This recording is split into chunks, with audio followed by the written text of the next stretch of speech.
Good morning, everyone. Welcome to the annual OneAbility Education Day.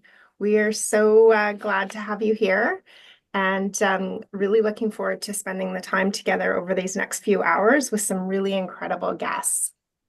My name's Andrea Carey, and I'm the Executive Director of OneAbility and have had the honor of being in that role for the last 4.5 years. And during this virtual session today, we look forward to sharing the expertise and the learnings of some really incredible leaders and to provide you with some tools and supports for how to move good governance forward. We're very grateful today to have the support of the Victoria Foundation, who's been one of our funders over the last many years of the journey of being a collective impact approach through OneAbility and now as a charity. And as we get started today, I want to recognize that I'm calling in today and hosting this from the territories of the Songhees, Esquimalt, and Wasanich nations. And I've been reflecting a lot on these change of seasons right now that we're in, and I've been traveling quite a bit and seeing all the seasons across the country.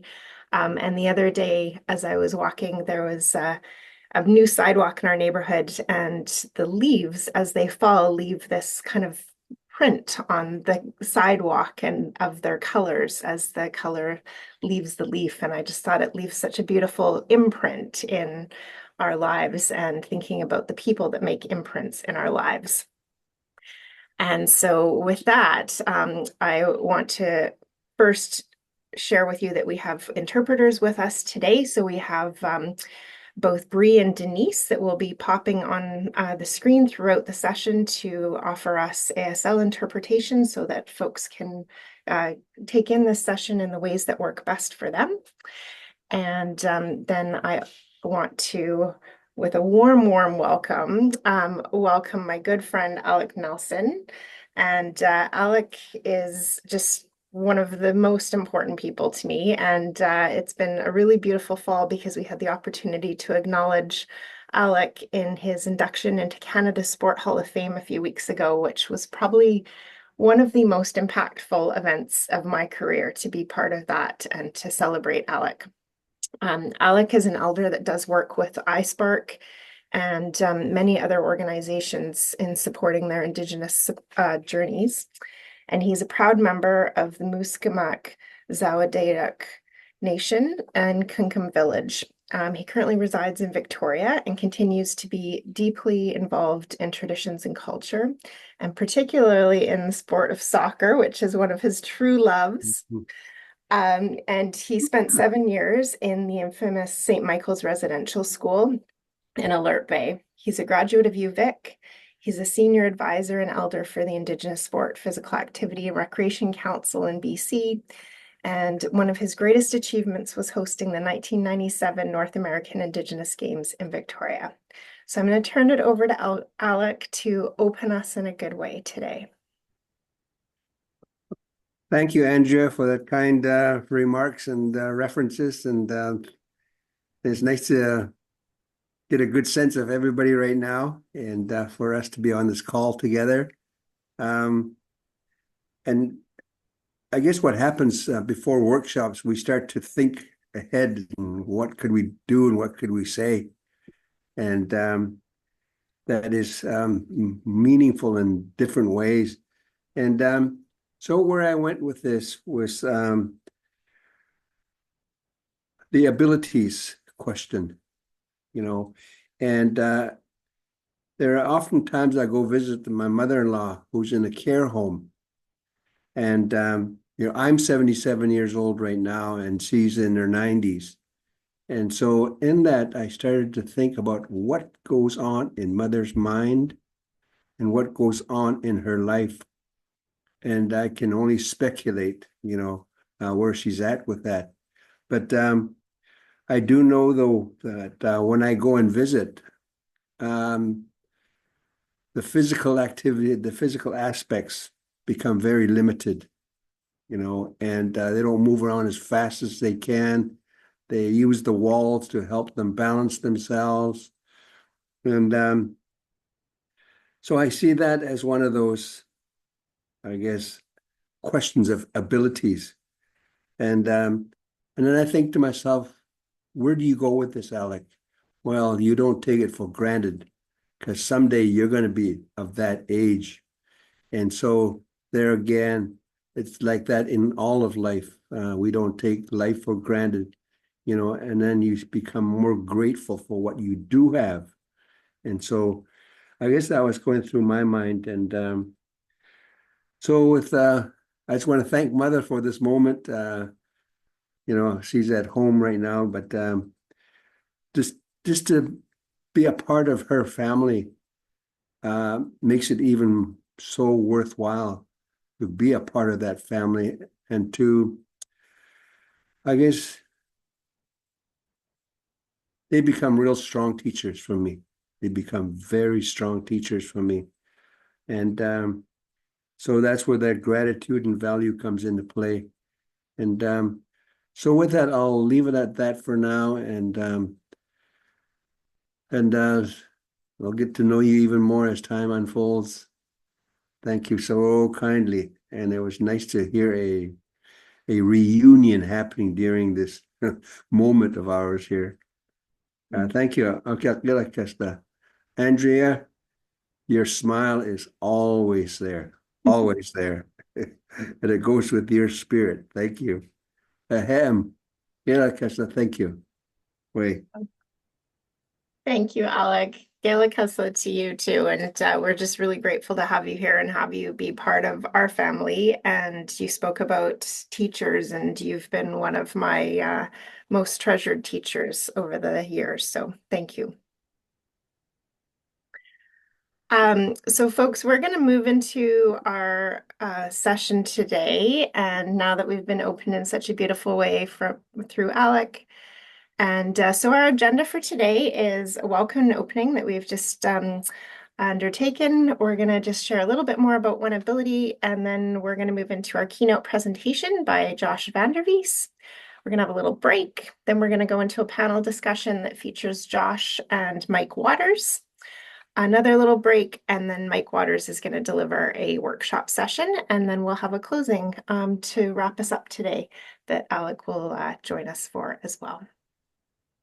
If you've got questions or comments throughout the session, don't hesitate to put things in the chat. I want to acknowledge Sam Heron, who is here, and Sam is supporting the session as well. So if you've got something you want to send directly, you can send it to Samurai, and we can support that as we go through. So as we move into this, I just want to acknowledge and thank some of our board, some of whom are here with us today, and some who are not able to join us today. But I see Karina Kennisberg on the call, and Karina has been our board chair over our last 3.5 years of being an actual charity, and she was involved as a co-chair prior to that as well. And for those of you that haven't had the gift of knowing Karina, she's just a really, really incredible person and so kind and generous with how she shows up in the world, and has created a very supportive start to us, to OneAbility's pathway. And so I'm just really, really grateful to have gotten to work with Karina in the ways that we've gotten to work together. And I know that there's a new chapter coming. So Karina's stepping back from the board and the chair position in January. So we have her for just a short little while longer in this role, but just really appreciate you being here today, Karina, and everything that you've contributed. Thank you, Andrea. It's been a pleasure. OneAbility is very unique and special and an important organization to be supporting. So I'm grateful for the opportunity and to be invited into that role. Amazing. We also have Tanel Bolt, who's not here today, but is also stepping back from our board come January. And Tanel's been on the board since we became a charity as well, since 2021. So I want to acknowledge Tanel's contributions. And then with us today on the call on our board is Mike Waters, and you're going to hear a lot from Mike today. And Mike brings an incredible lens around governance, which you're going to learn more about today, but also just a really great vision around engagement and connecting communities. And very much appreciate Mike and all of his work with us as well. Additional board members also who aren't here today are Alfilia Badalova, Doug Nutting, and Daniel Young Mercer. And we really appreciate each of them and have been very grateful to have such incredible board members contributing to our work. And I'm going way too fast for the interpreters. I'm so sorry. I just realized I'm talking so quickly. So apologies. So as we move on with our agenda today, we're going to move into our keynote presentation. And I've known Josh for I think about 14 years. I was trying to remember exactly when we met, but I think it was fall 2010 when I joined the Paralympic Committee board, and Josh was there as an athlete representative at the time. And Josh has been just such an incredible leader and support and in my learning journey around governance and just always challenges me in how I think about things. So I deeply appreciate that type of relationship and having that relationship in a way that you can kind of iterate and challenge each other to learn together. So a little bit about Josh. Josh is a retired Canadian Paralympic bocce player and a bronze medalist in the 2012 Paralympic Games. Beyond his athletic career, he is a lawyer focused on charity and not-for-profit law, and now works as the Director of Diversity, Inclusion, and Belonging at the Vancouver Airport. I spend a lot of time at the Vancouver Airport, so I really appreciate you, Josh. He is a disabled leader promoting inclusion, accessibility, and disability rights. And Josh was also the lawyer that helped us through our transition to become a charity in 2021. And so that it feels really special and full circle to have Josh back joining us today to lead us through our keynote and then be part of our panel discussion. So Josh, thank you for all that you do. And we're super grateful to have you here today. And welcome. Oh, thank you so much, Andrea. Thanks for that generous introduction. That was wonderful. Hi, everyone. I am Josh Vandervees. Great to be here today.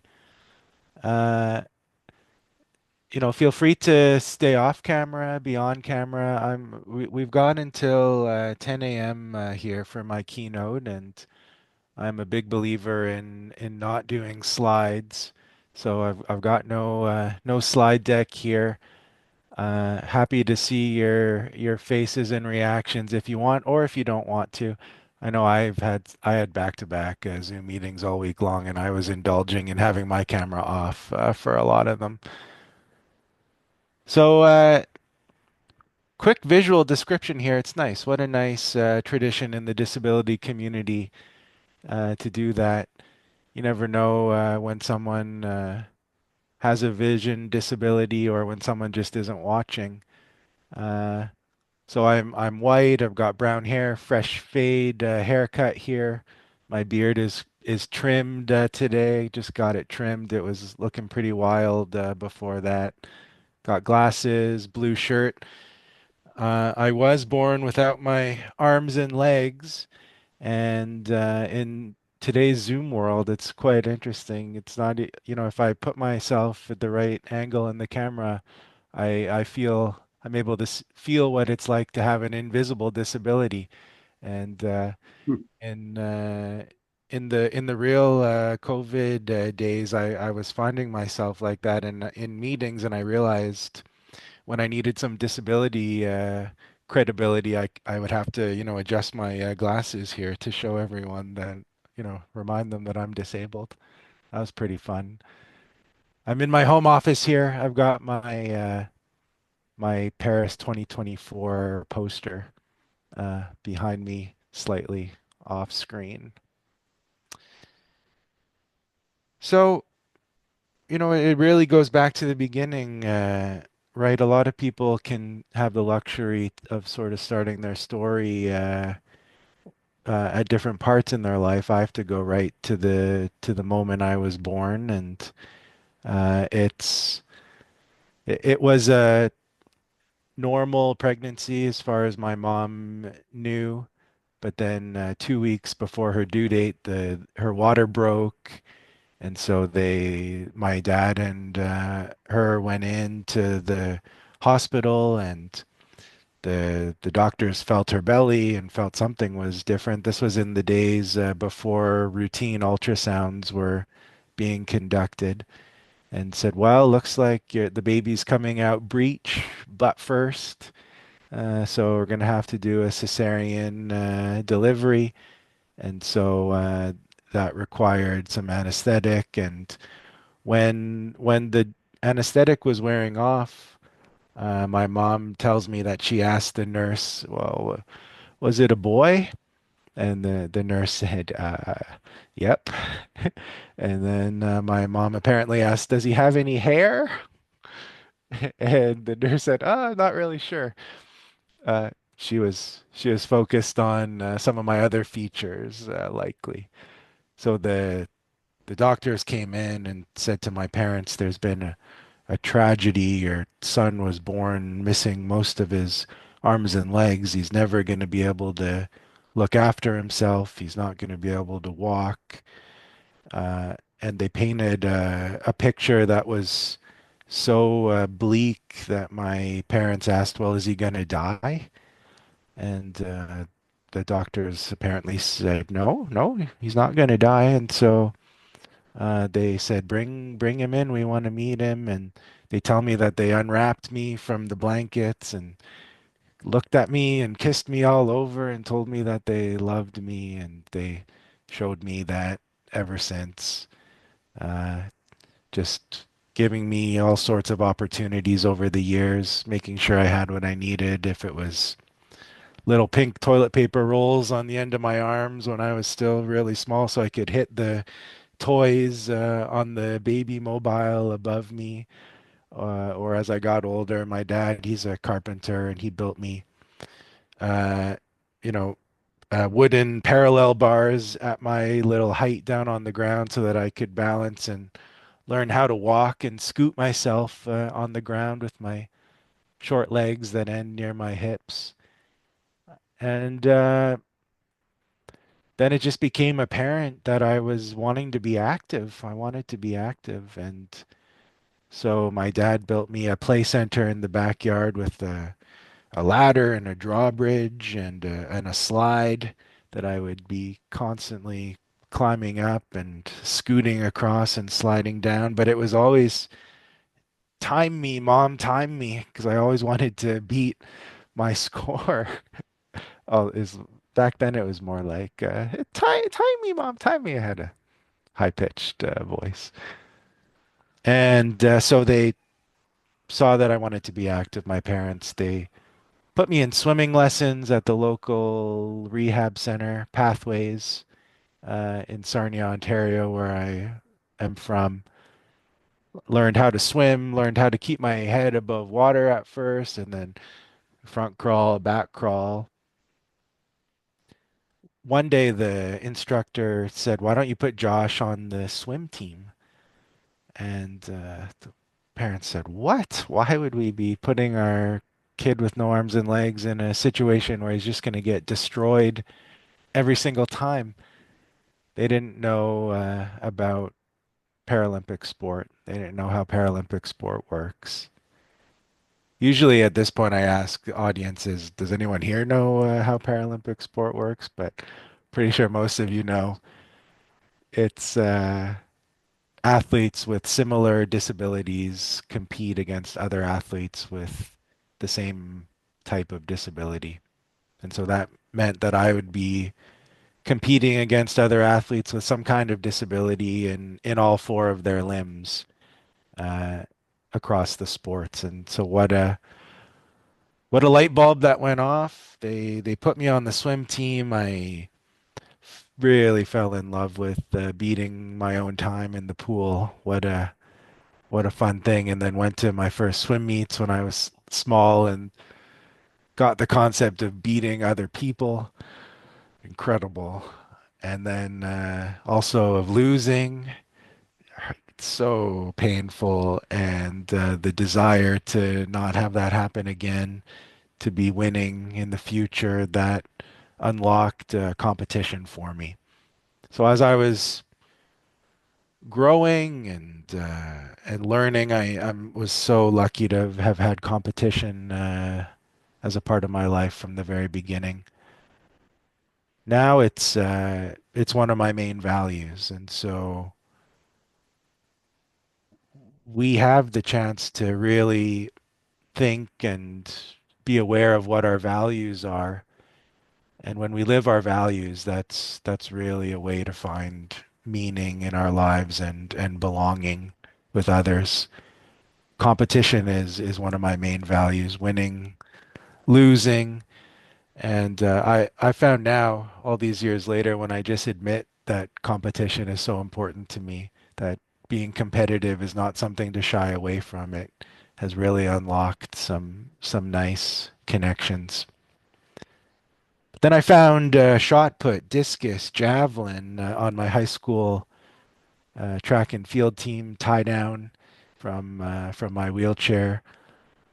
Love doing that, holding the shot between my arm and cheek and then rolling it down my arm and throwing as far as I can. Same thing with discus, balancing it on my short arm and throwing it. Javelin was a lot harder because I kept tried the same balancing, but it was hitting me in the head when I was throwing it. Pretty dangerous. I I found the way of just holding the javelin backwards and then flicking it like a helicopter through the air so that it spins around and still has to land point first. Like very, very fun, and I could throw it really far. Uh, not That's not a legal throw, sadly. So I was not to be a javelin thrower.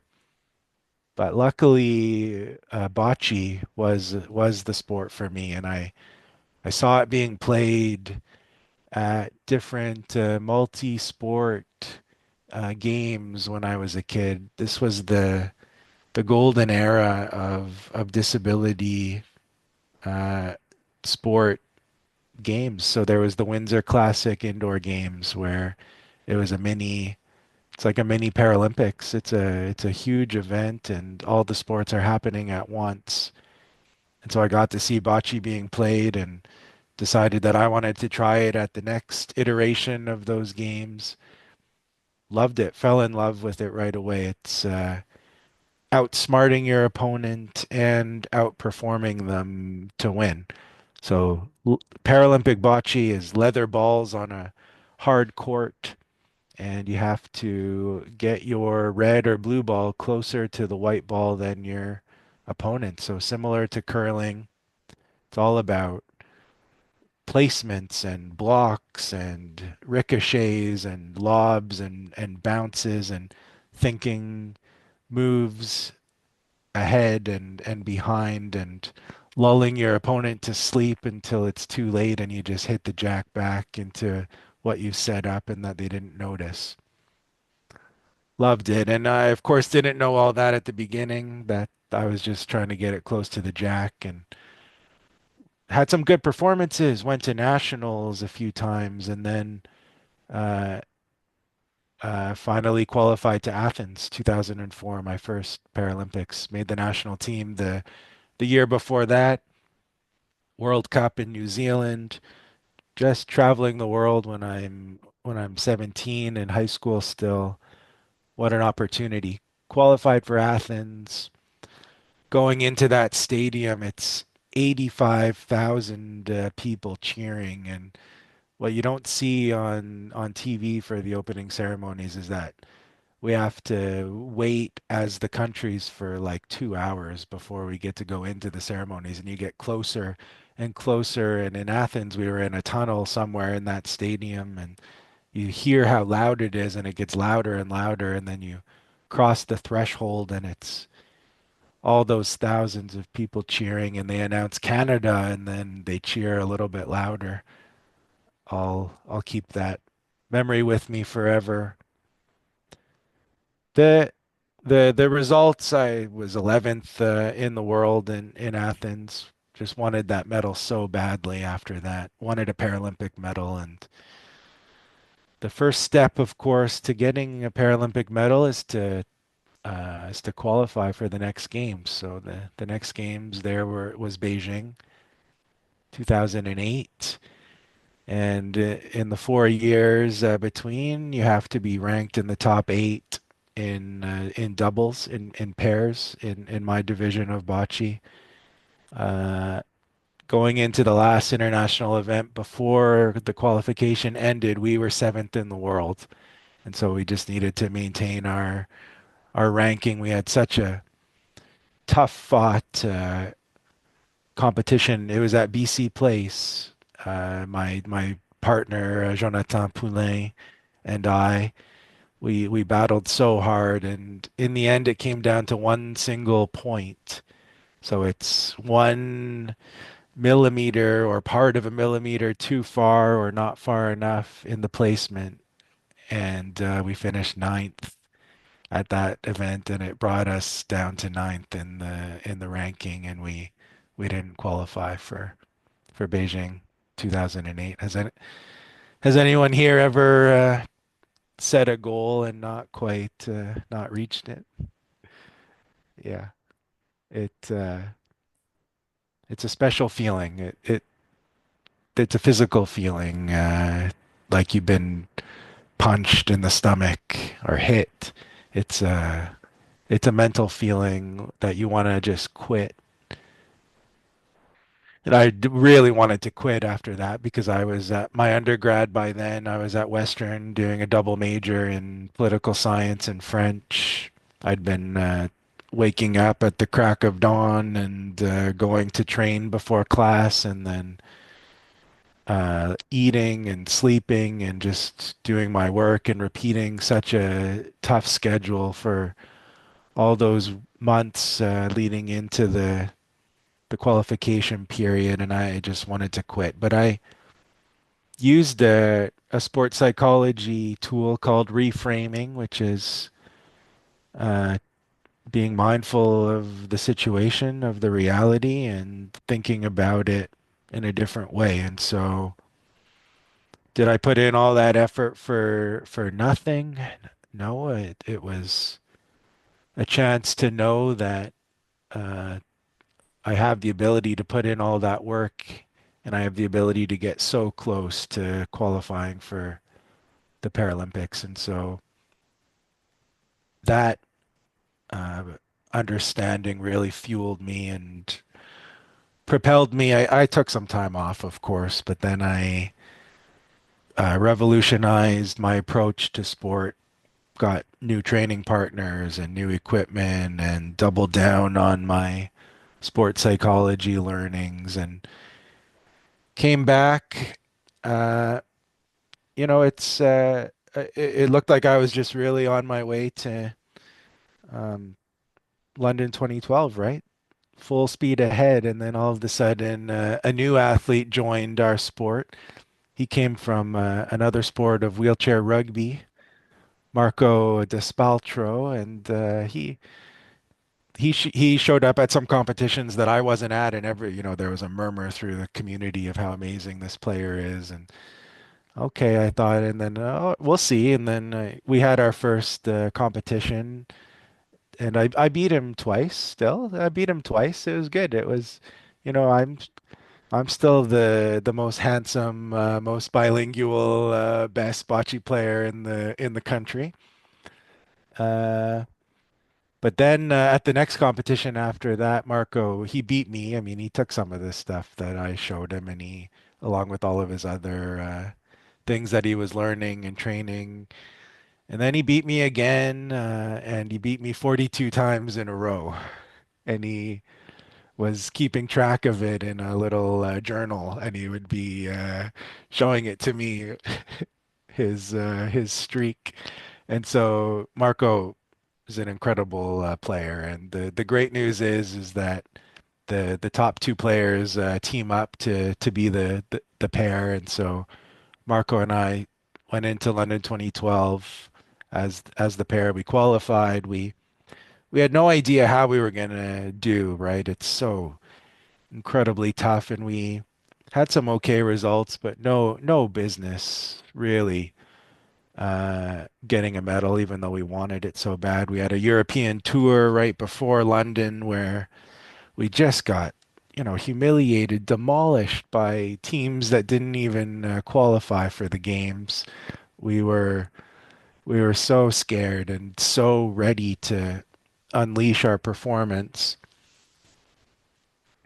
We started the games in our pool, and we just played. When we played out of our minds, making shots that counted. We made the right decisions, and we were undefeated in the pool against top teams. So semifinals, top four.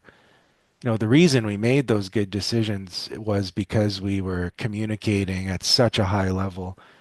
Uh, in the warm up leading into the games a few days before it started on the courts. I mean, I had made a bad decision in one of our scrimmages, and I was like breathing, and I had my head hanging down because I was so worried that I was going to not make the right call when it counted.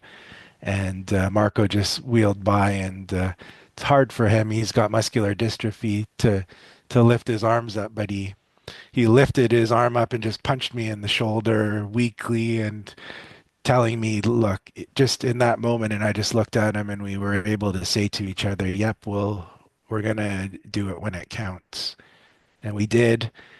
We got to the semis, and we were winning 3-1 in the third end. There are four ends in a bocce match.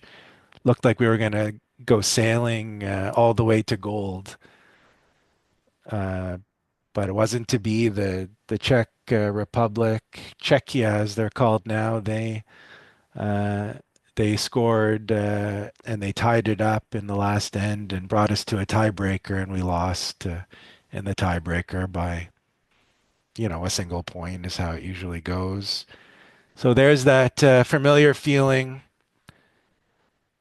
not meeting your goal, disappointment, gutted, and the our opponents, they're out of their wheelchairs, rolling around on the ground, celebrating, so excited. They were going for gold, and we had our wheelchair rugby teammates who came to watch that match, and they told us afterwards, I was ready to just like wheel out of the spectator area and come and like run into those guys the way they were celebrating.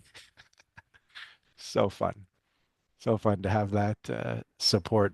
But we decided to show everyone what kind of athletes we really were and our toughness. And we came back and we pulled off bronze the next day. We just pulled it off, and we beat the home crowd favorites, GB, in front of their home crowd. It was a loud, sold out crowd, and they cheered at the beginning during the announcements, but they didn't have much to cheer about after that. We made sure of it, and that quiet crowd was one of the best sounds of my career. And so what wind in my sails and so much empowerment from knowing that I can unlock a performance at such a high level, and what it takes. It's it's the preparation in advance. It's communicating when the stakes are low so that you can communicate when the stakes are high. Uh, you know, when Marco was keeping his journal and making fun of me about it, he knew that that was going to motivate me. And then when I made fun of his New York slash French accent, that was building rapport. And so before that bronze medal game, when we were terrified, just wallowing in our terror of getting a medal or not at the village dining hall, we were able to just look at each other in glances, and we were able to communicate that way because we'd put in the communication before. And then it's just knowing about all the support that got us onto that podium, our teachers and our coaches over the years, our sport assistants in bocce. The sport assistant is so key. A non-disabled person there with us, helping us with all of our tasks because we have the most severe disabilities. And mine was my wife, Dahlia, who's a retired international fencer herself, and she just gave me everything that I needed to unleash that metal. And it it it it it's sport that allowed me to have that confidence to go into the fear, the terror out there of a non-accessible world, and uh, move away from home to university in my electric wheelchair, move to Vancouver from Sarnia because it's the country's most accessible city, probably the most accessible city in the world. It didn't hurt that Dahlia was here, so she brought me out. And I went to law school, became a lawyer. It's all because of sport. So sport, um, in the words of my good friend Minister Carla Qualtrough, she says that sport has given her more than she can ever repay. And same to me. Sport has given me more than I can ever repay. It's kind of fun to maybe try. So I was involved in some leadership opportunities, elected as the athlete rep always over the years for Bocce, and found the incredible community of Athletes Can. So the association of Canadian national team athletes, Olympic, Paralympic, World Championship athletes, Commonwealth Games, and others. And what a community and what a feeling to be welcomed there. Disabled athletes, non-disabled athletes, we all wear the Canada leaf on our chest, and we all see that in each other. So I was empowered there. I went on to be president and lead that organization for a few years. I had the chance to be a director of the Canadian Paralympic Committee at the same time. And then law school was sort of happening, and I didn't know that charity law was a specific area of the law, even though I'd been in all these charity roles. It never really occurred to me that charity law was a part of the law. I thought I was going to be a constitutional lawyer or something like that. Uh, the those constitutional doctrines are not for me once I learned about them. Uh, Too complicated. You know, family law is tough, so hard. I'm so grateful for the family lawyers out there. What a difficult area to practice in, and corporate law or criminal law or immigration law. But I then learned that there are charity lawyers, and so found an amazing one and did my articles with him. Learned learned so much about the law of charity. That got me invited to be on the governance task force for the International Paralympic Committee a few years ago, and just constantly learning from the top thinkers on the planet here of what governance is. We all probably have an idea of what we think it is. I know I did, and I know that even now, any that almost every time that I learn something new about what governance actually is, it totally changes my view of everything else that governance is. Same with charity. This is when you become a charity lawyer, you read the cases and you read the law and you learn after years of study and some scars fighting away for clients and audits and on files, you learn that charity is completely different than what you thought it was at the beginning. The uh, the concept of discrimination, though, of course, is always there. I'm disabled, and uh, the the world, society, discrimination thunders on across all sorts of areas. And you know, we are allowed to discriminate on all sorts of things, of course. We're allowed to hire the best candidates, the smartest ones. We're allowed to choose our spouses. But Uh, some forms of discrimination are prohibited by law. So for things available to the public, we're not allowed to discriminate based on disability or gender or race or 2S LGBTQI plus status, indigenous status, and other prohibited grounds. And so I found this important area of the law. I had some files in this area, got really the great honor to be on the Employment Equity Act review task force for about a year, where we consulted widely across the country, and we um, made recommendations in an incredible report written by our chair, Professor Adele Blackett, to a public report on how we think the Employment Equity Act should be changed, should be improved. And that leadership helped me get seen in all sorts of other areas. Finally, YVR Airport gave me an opportunity I definitely seized on to be director of diversity, inclusion, and belonging there. Because in my years traveling uh, around the world in my electric wheelchair, I've been to 6 of the 7 continents. No, no bocce competitions in Antarctica yet, so I haven't been to the seventh, but maybe one day. Everywhere I traveled, Canada and the world, I mean, my wheelchair was just getting broken and lost uh, all the time.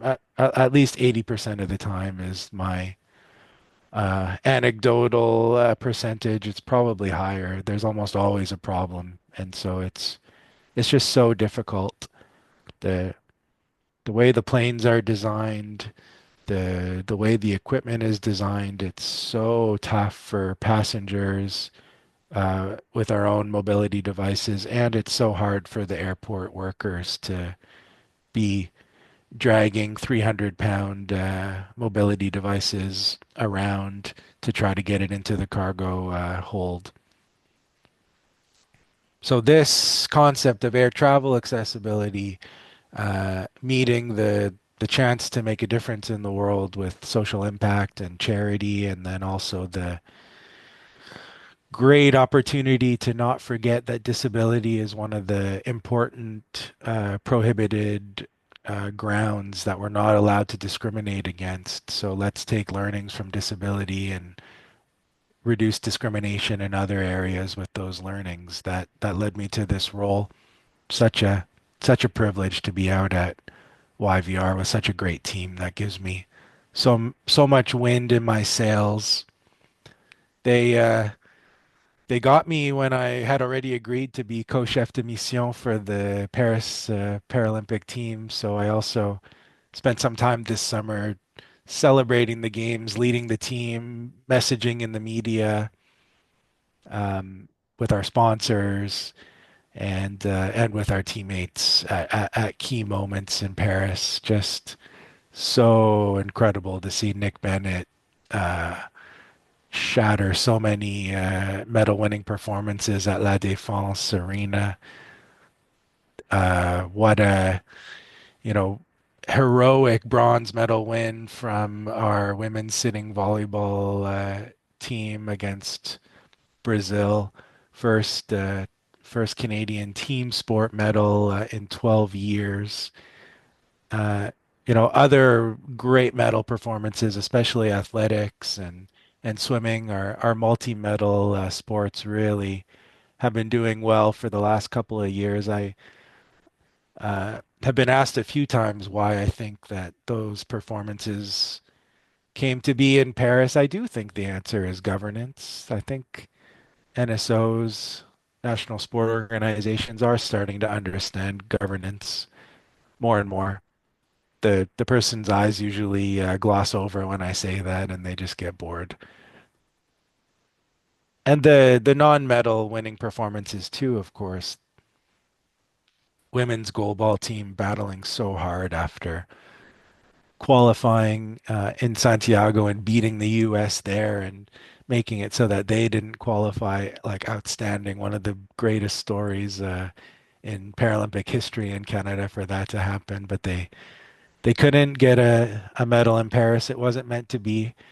And our wheelchair rugby team, same thing. So close to winning that first game against the US, but USA was too strong, and so they finished out of the medals as well. And those incredible battles not meeting our goals are such an important part of Canadian sport culture that I'm so was so grateful to be in Paris for those.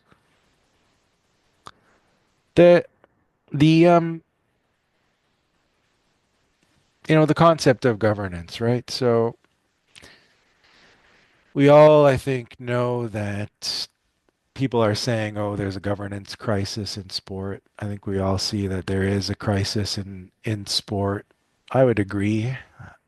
The more and more, though, as I reflect on it, I do think that the crisis in international and Canadian sport is governance. I do actually think that it's not a governance crisis. I think the crisis is governance. And when we learn more about governance, when we get more sophisticated about it, at least me, the more I do, I see that things are going exactly the way that they are designed. And so it's not that governance is failing, but that governance is not designed in the way that we necessarily want it to be designed. So I've got a few thoughts for us here at a very high level to get us started thinking about governance in the last 10 minutes of the talk here. And here I'll take a little drink from my water bottle. Yep, good. It's still off camera to keep the poster going here. Um, the first thing to really understand is that most sport organizations are not-for-profit organizations. They're not-for-profit corporations, and everyone likely knows that. I'm not sure that everyone knows what that means. So, few very core and key concepts that are so fundamental here. I've found over the years with my clients that repetition really is key, and it's really a big circle of knowledge and understanding that contributes to itself, and there's no good place to start. There's no ideal way to go about it. You just have to start, and then you go into the circle and you keep learning. So, not-for-profit corporations have members and directors. We're most familiar with business corporations likely that have shareholders and directors. But what makes a not-for-profit corporation different from a business corporation is that instead of shareholders, they have members. And so the the word not-for-profit doesn't mean that the corporation is not allowed to make a profit. It means that no shareholders are receiving a profit. It means that the real live people, the natural persons who are governing the corporation do not get a profit from it. And that's the difference between a business corporation and a not-for-profit corporation. Members have a vote. They elect the directors. They pass the governing documents of the organization and the annual financial statements, but they do not hold shares that increase in value that they can then sell. So they don't get a profit themselves. But the corporation needs to make a profit so that it can carry out its activities, whatever they are.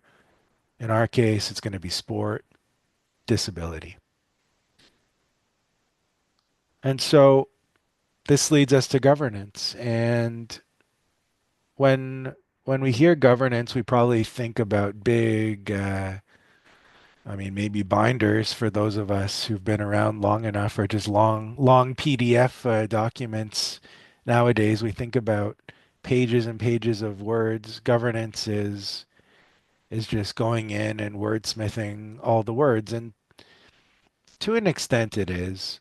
But I would suggest that we can benefit from getting more to the core of governance and understanding what it really is.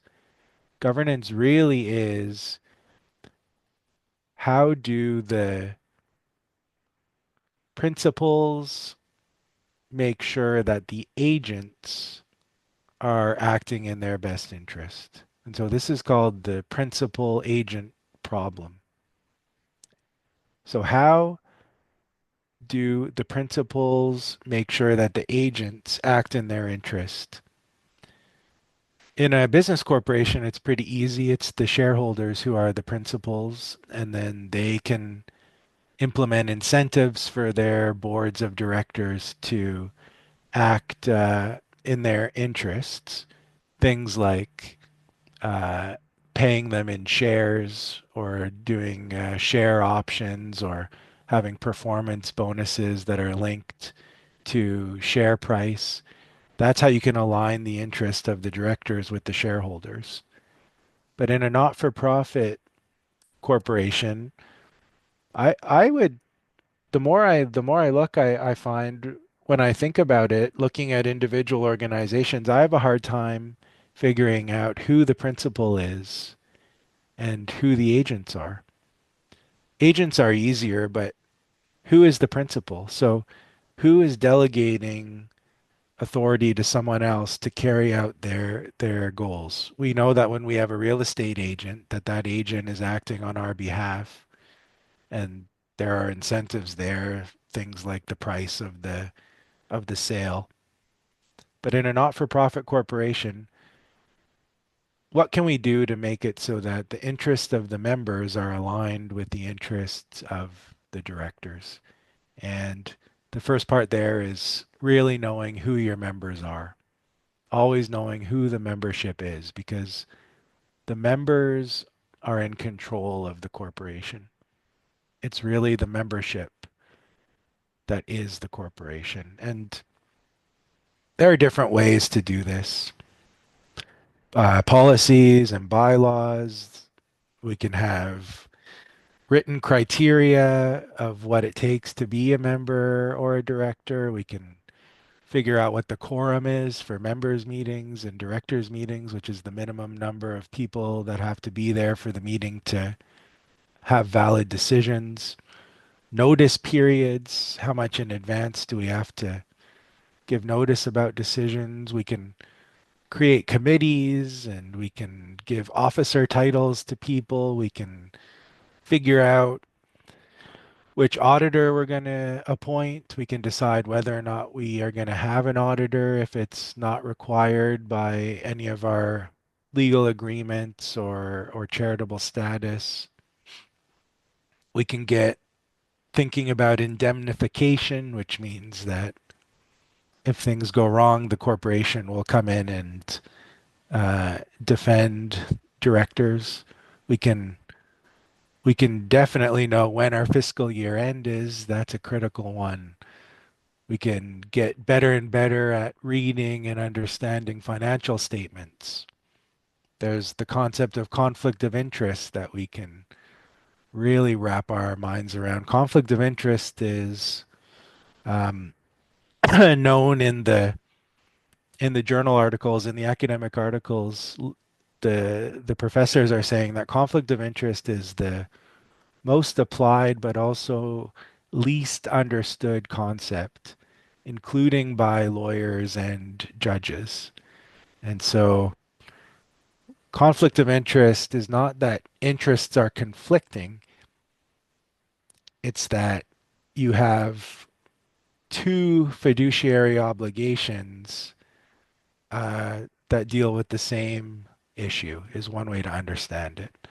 So if your personal interest uh, is affected by the interest that you're considering as a board member, then there might be a conflict of interest.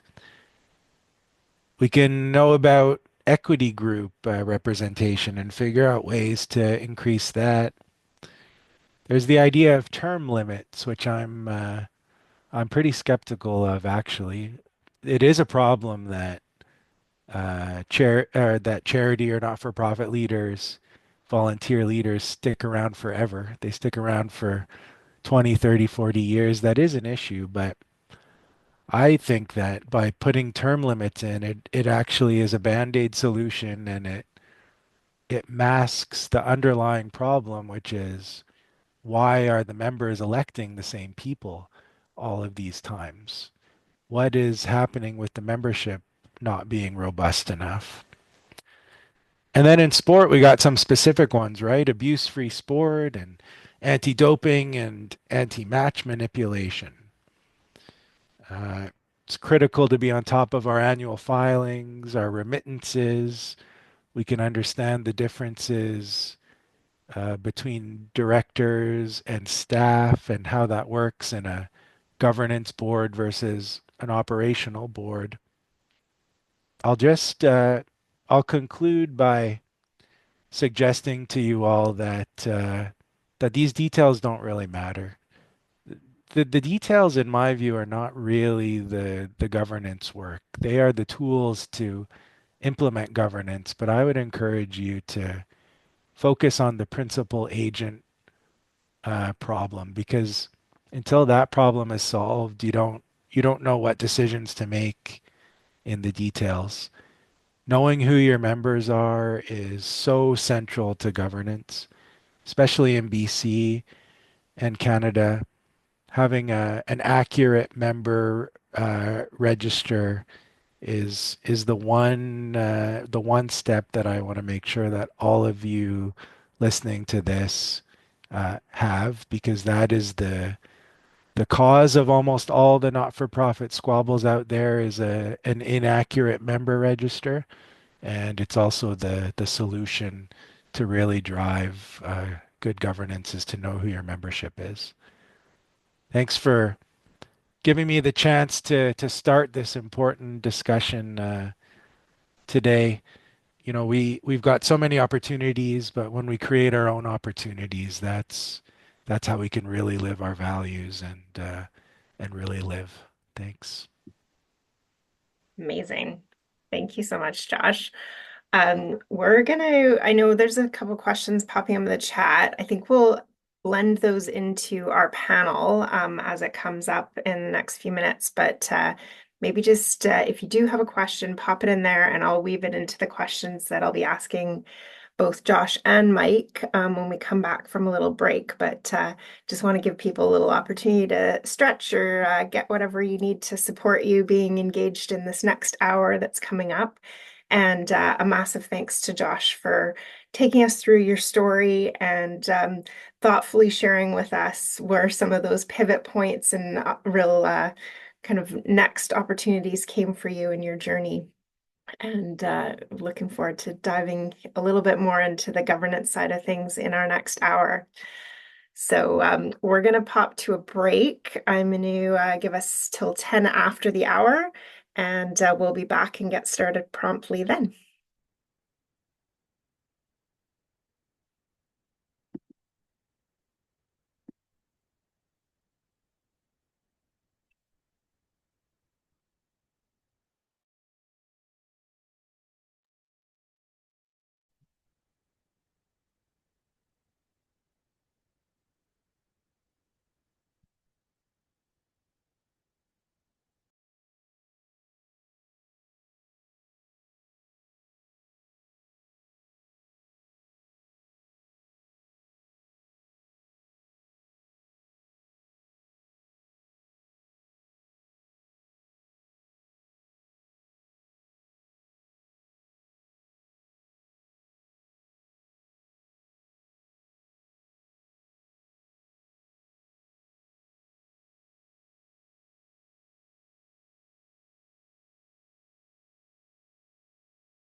Hello, folks. We're going to get started in about 30 seconds.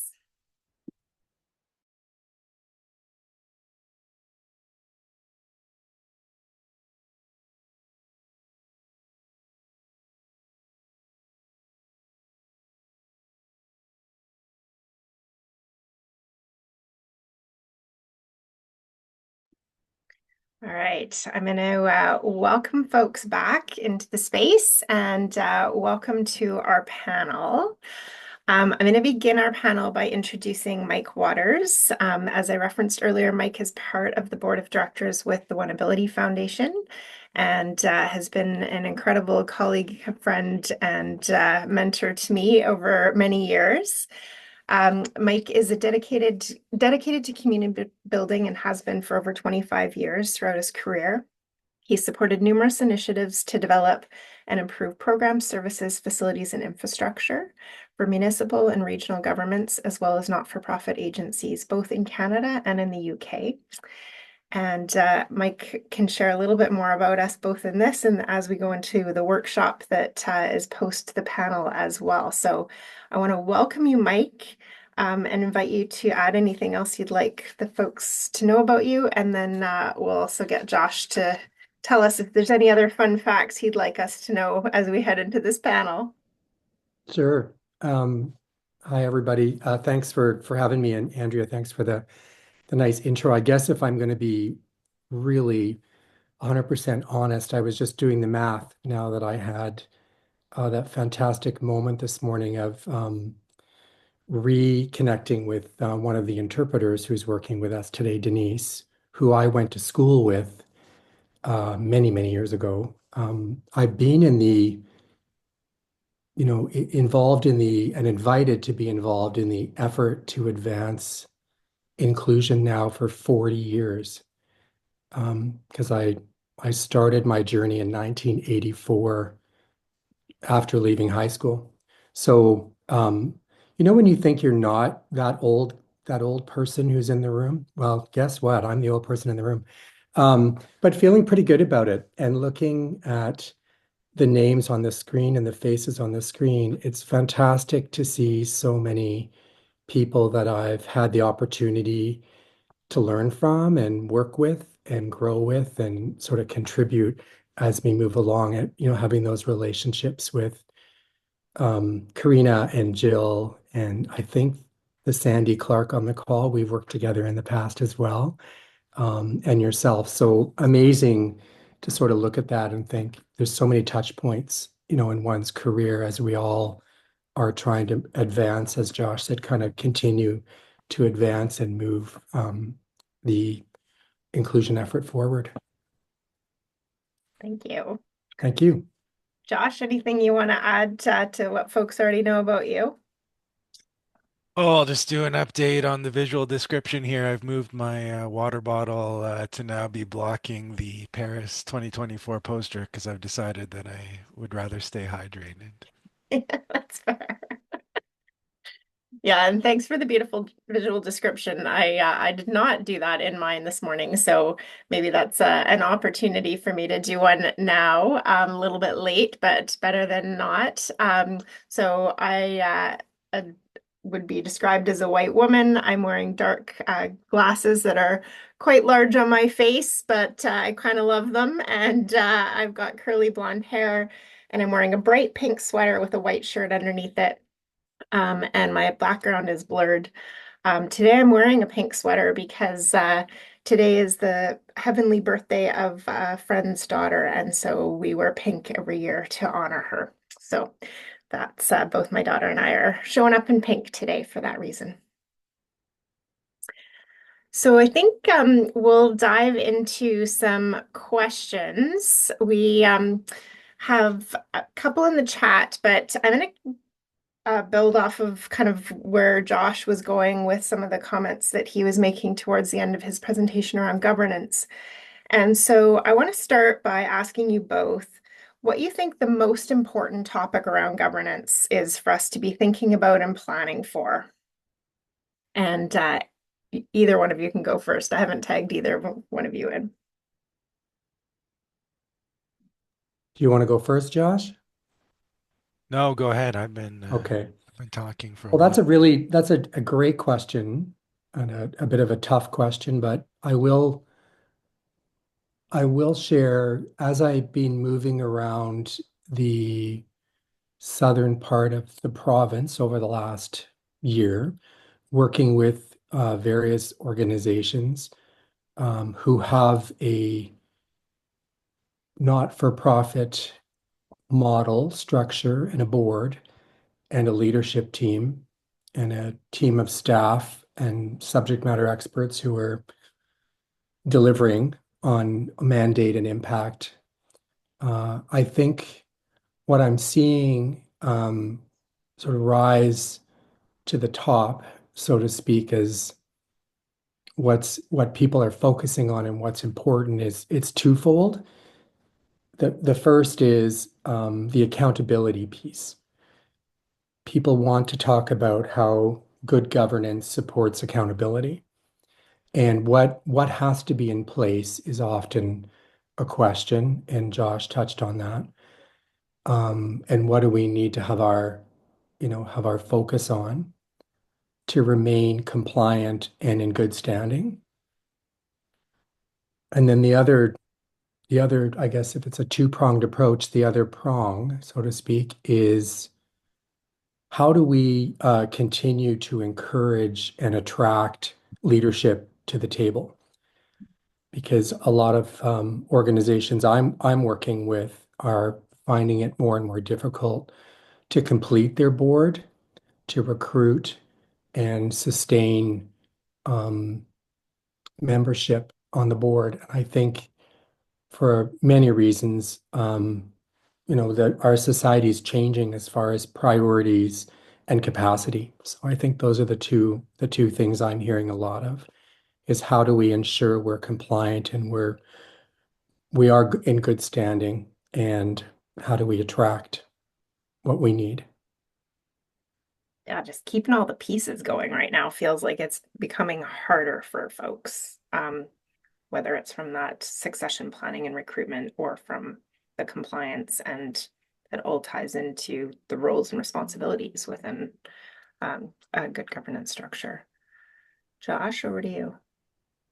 Well, I will repeat it because I think we need to repeat it 1,000 times, and it's that it's the principal agent problem is the number one governance topic on my mind. And so for sport organizations, that especially means knowing who your members are and making sure that your membership is empowered, uh, knowing who your principal is. And in our community-based approach and our not-for-profit based approach, that can involve bolstering the membership, strengthening them, helping them know who they are, and properly designing membership.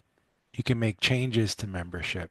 So there's a range of member structures that uh, have their place in different scenarios, and it goes from a sole member on one end of the spectrum all the way to, unlimited individual members on the other side of the spectrum, with the opportunity for corporate members in there as well, corporations as members. And so, my advice is usually something along the lines of sole membership uh, has a lot of upsides. It's especially powerful when there are just government contracts in place that already have robust democratic oversight, where where um, democracy is not needed. It's important to not have democracy just for the sake of democracy, because it's not always positive in the governance ecosystem. And so getting sophisticated on how your membership is and how it should be. Yeah, those are such important pieces. I think for those of you that are closer to OneAbility, you might know that we recently took over or transitioned another charity. So our kind of second time in 4 years doing that. And in both cases, when we were going through that process, the organizations that we were transitioning didn't have really a good record of who their members were because their members had just sort of slowly been added to over time, and there was no kind of accountability or check-in about if they still wanted to be members. And so they had these like kind of want to call them laundry lists of folks that were engaged or not engaged, and it can become a real hindrance to actually getting anything done. And Andrea, I might add, um, because a lot of the governance problems flow from membership, I am seeing a trend where, uh, oh, let's just forget about the members. Oh, let's just empower the board. Let's just empower the directors. Members are just there to be indirectly involved in the governance. And even the incredible legal mind, Justice Cromwell, in the Hockey Canada report sort of had a comment to that effect, and he cited an Ontario decision that had a comment to that effect. And I do appreciate the desire to solve the membership issue. And one possible way is to empower the directors more, to empower the agent more. I would suggest that there's likely some benefits we can unlock if we lean into the discomfort and push through to the other side of empowering the principal, the members.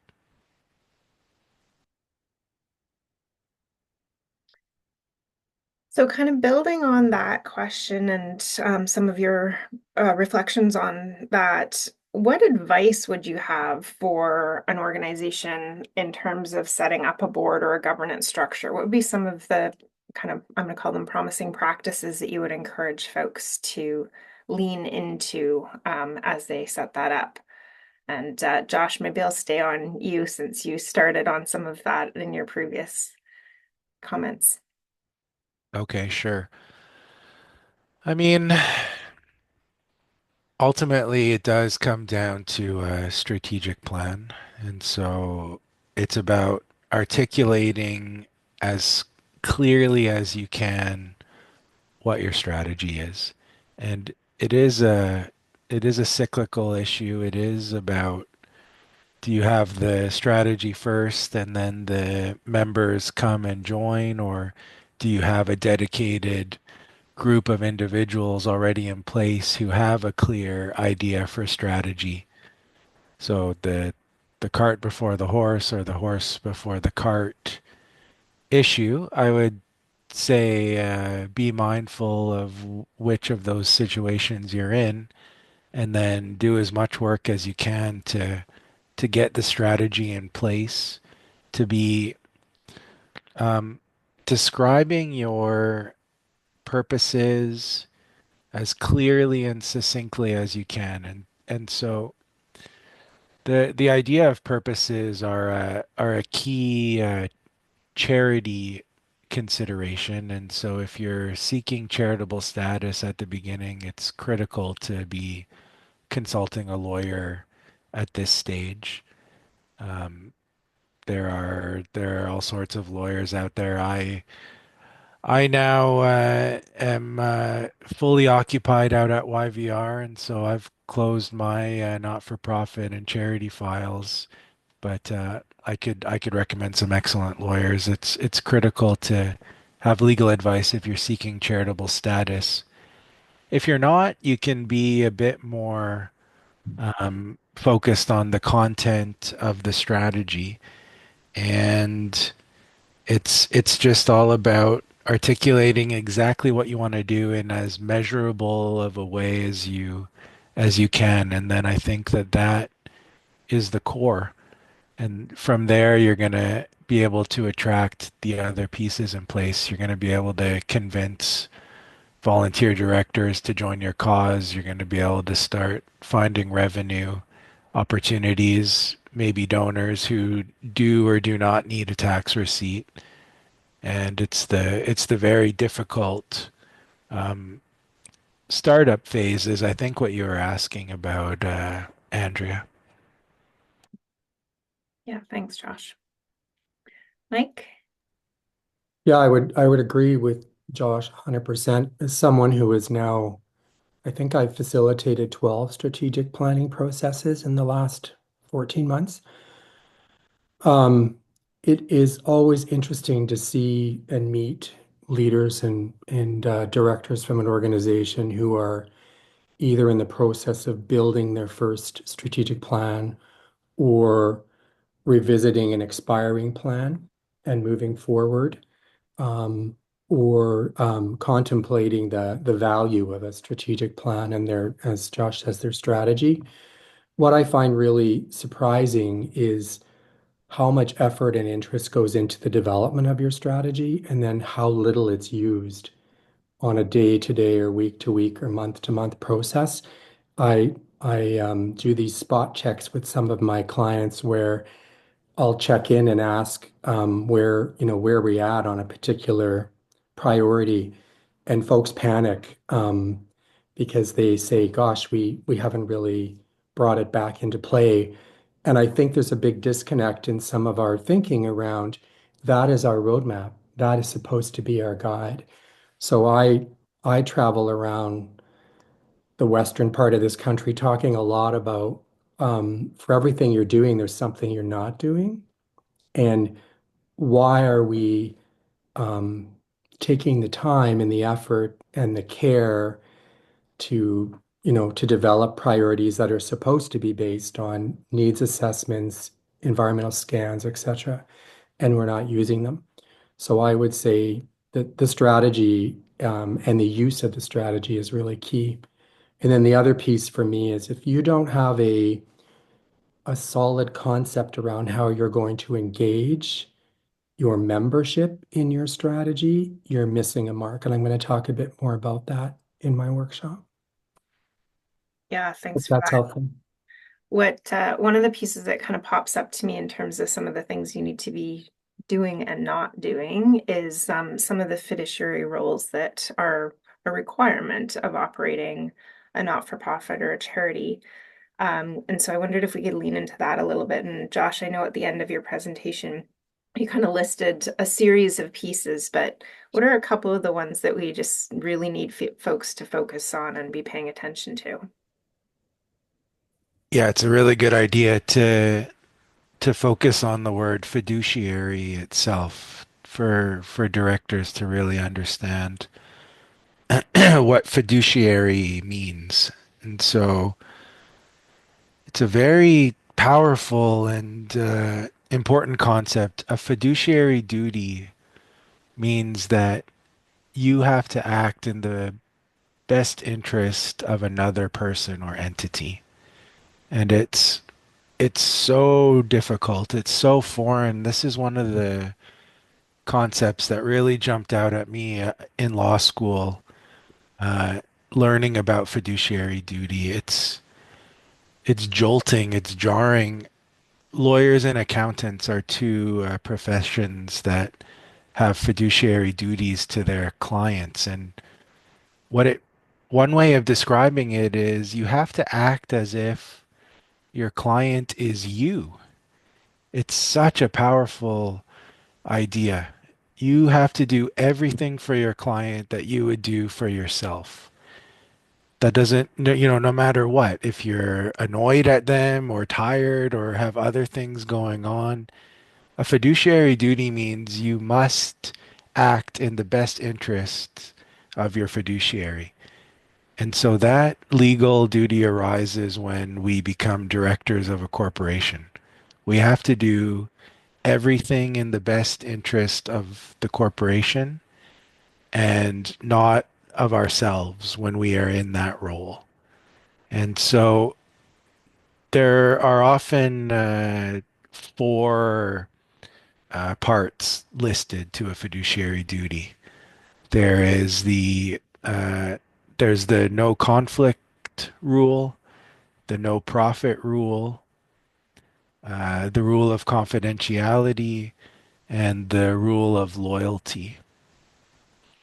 And so, no conflict means you can't be in a conflict of interest. And if you are in a conflict of interest, you have to recuse yourself from the decision. The no profit rule means that you can't be acting on behalf of somebody else in a way that is going to bring you profit. And so it's different from if you're getting fees for a professional relationship, that's allowed, or even some director positions can be paid. It doesn't mean no payment for doing your duty properly. It just means that you're not able to manipulate events and arrange things in a way that you're going to profit from. And then the confidentiality rule is a cornerstone of the director role, which is you can't be sharing what you're discussing as a board with anyone, not with your spouse, not with anyone at all except for other directors who were there. And even then, I mean, proceed with caution. Really, the discussion happens within that board meeting, and that can be tricky for non-lawyers. I mean, especially with the spouse, that the spouse one is very difficult. I mean, I've already cultivated a very careful Grinch-like relationship with my spouse that I don't tell her anything about anything, and she gets mad at me. But it's a very it's a very difficult wall to be building up for professional confidentiality matters. The rule of loyalty is uh, a very fascinating one. What it actually means, yes, you have to be loyal. You have to act in the best interest of the entity. But there's a very important part of this, which means if you know something, uh, even if it's confidential, you have a legal obligation to say it to your fiduciary in the discussion. And so that is another way that a recusal can arise if you have something confidential that you know that is relevant to the discussion that you're having as a director. You have to recuse yourself from the decision so that you don't breach the other confidentiality obligation. Hmm. That's a summary of the fiduciary duty. As you're saying, some of those I'm thinking, and most of our sport organizations are made up of passionate parents who are by nature in conflict in pretty much every decision. Yeah, Andrea, it's Alec here. Yeah. Just a interesting listening to all this wonderful information. Um, I was five-time chair of the North American Indigenous Games, and the North American Indigenous Games comprises of the states and the provinces and territories. So two different countries, you know, and it became clear to me as I played out that role that how they saw each other was very different in many ways. Um, and so anyway, when it came to membership, uh, it then became even more interesting.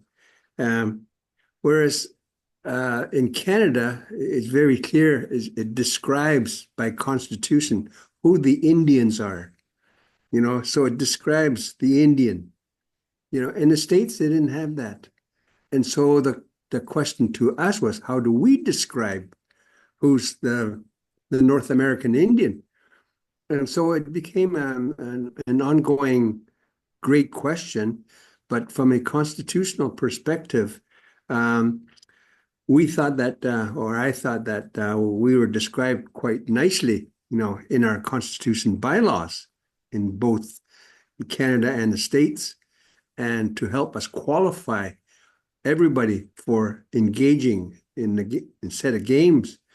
And so as I'm listening to the presentations this morning, I said, geez, you guys would be awesome presenters to the North American Indigenous Games. Because in 1997, as a executive director of those set of games at that time, Special Olympic was included. And that was the only time it was included in the North American Indigenous Games.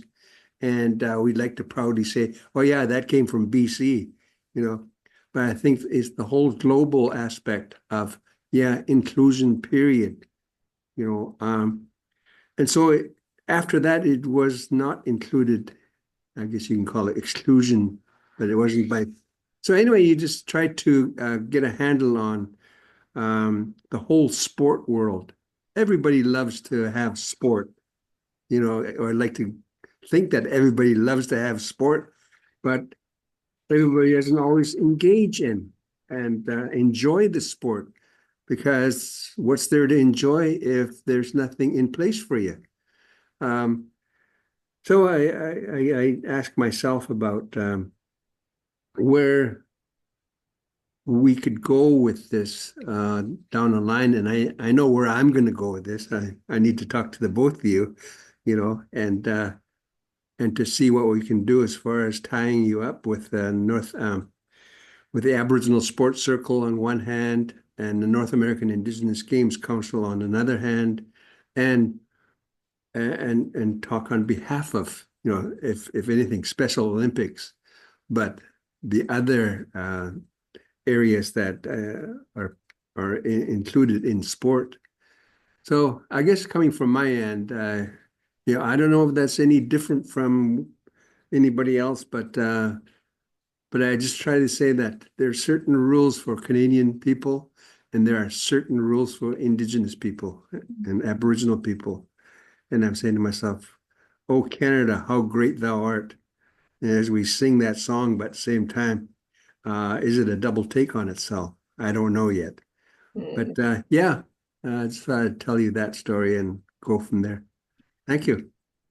Thanks, Alec. And on the governance side, I'm sure if there's a conversation with NIG or other Indigenous sport entities, that I would be happy to circle back on how that could be supportive. Mhm. And you might be happy to hear that right yesterday, in fact, I hosted a conversation between Aboriginal Sports Circle and Special Olympics Canada around how we can have more inclusion of Special Olympics on the Indigenous sports side and Indigenous inclusion on the Special Olympics side. And I want to have a similar conversation with the Paralympic movement as we go forward. So some interesting pieces at play on that front. That's awesome to hear, Andrea, and you're the chosen one. I know that. Thank you. So I'm going to circle to a question that's in the chat that kind of follows up on the conversation we were just having about fiduciaries. And Jonathan asked a question about financial fiduciary in there. So I'm hoping one of you want to take that on. Well, he also had a comment about education. Josh, do you want to speak to the financial piece, and I can speak to the education piece? Sure. I mean, I'd be wanting to hear more from you, Jonathan, about what you have in mind on that question. Well, I guess they're sort of connected in that you get especially at a community sport level, you get a lot of parents putting their hand up to be on boards and things, and we're not talking about seasoned corporate directors who are stepping into this role. And so that board ed piece becomes even more critical to understand. And you've highlighted some of those responsibilities already as a director in a nonprofit and or charity, and what those mean. And so I was just sort of pointing out the financial obligations and the legal obligations of board directors. And because I think there's a lot of directors who feel that perhaps it's just the chair or the executive director or the treasurer who really takes on all that responsibility and takes on all that that obligation. Whereas my understanding, I think, is that it's the board's responsibility.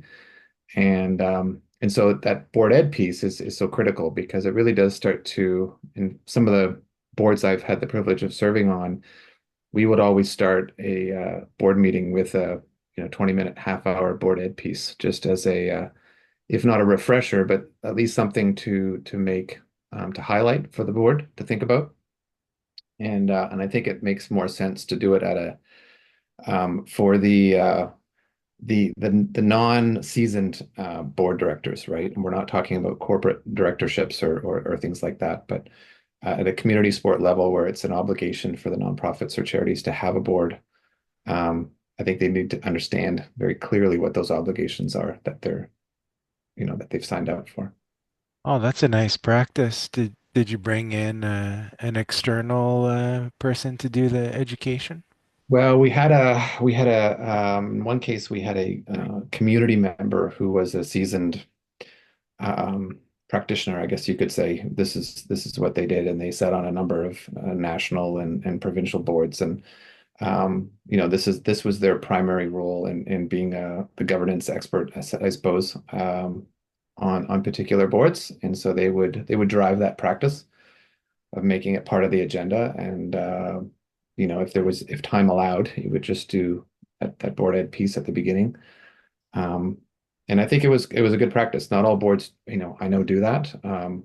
Back to the financials, some directors are only seeing financials at the AGM along with the rest of their members. So it's one of those things that if there's ever any surprises that are going to come out, or checks and balances, I guess, they probably should be a little bit more frequent than that, right? And everybody should be in the know all the time, at least at the board level. Yeah, finances are a critical part of the way that the corporation operates. And so the sort of those four fundamental pillars that I went through definitely apply to finances as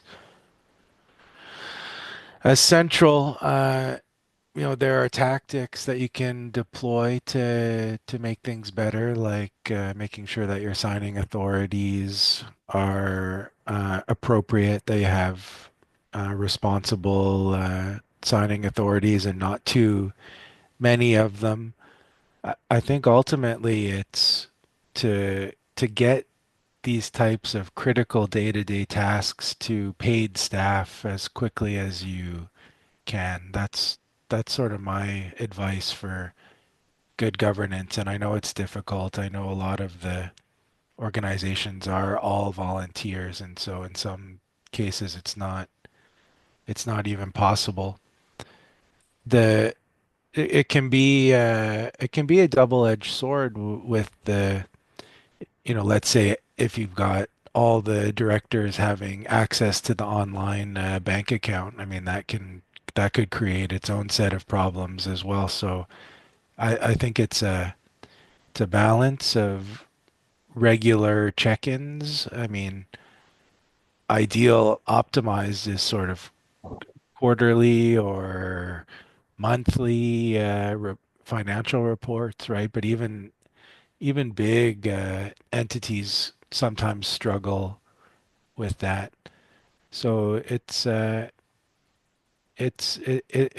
to be on top of, and it is one of the key professional advice areas that entities need to get to as soon as they can, is to get a bookkeeper, accountant who has some paid accountability.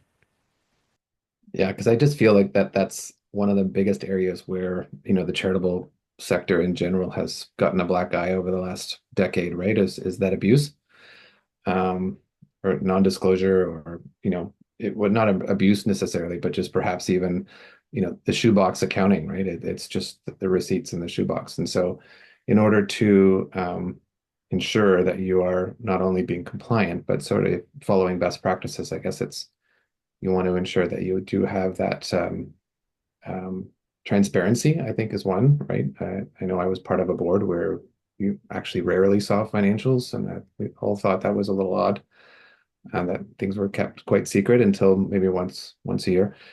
And but anyways, all to say that I think these are some of the smaller but critical um, bits of information that I think all boards need to be aware of.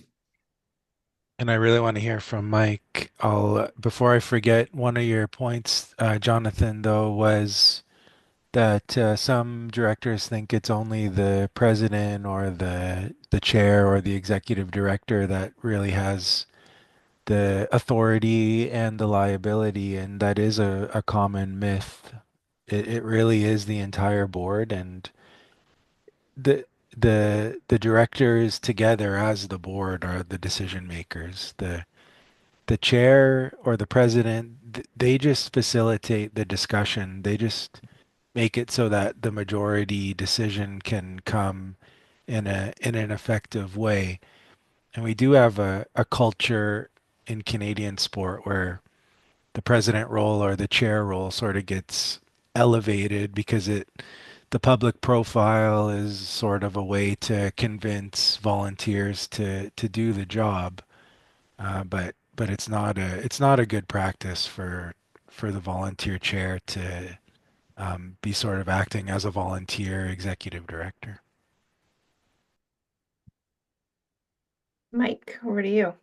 Well, I was just thinking, what an interesting conversation and great questions, Jonathan. Having sat on both sides of the table as an executive director and as a board director, I've had the experience of having to, as an executive director, having to manage up, so to speak, and having to guide my board, my executive with financials.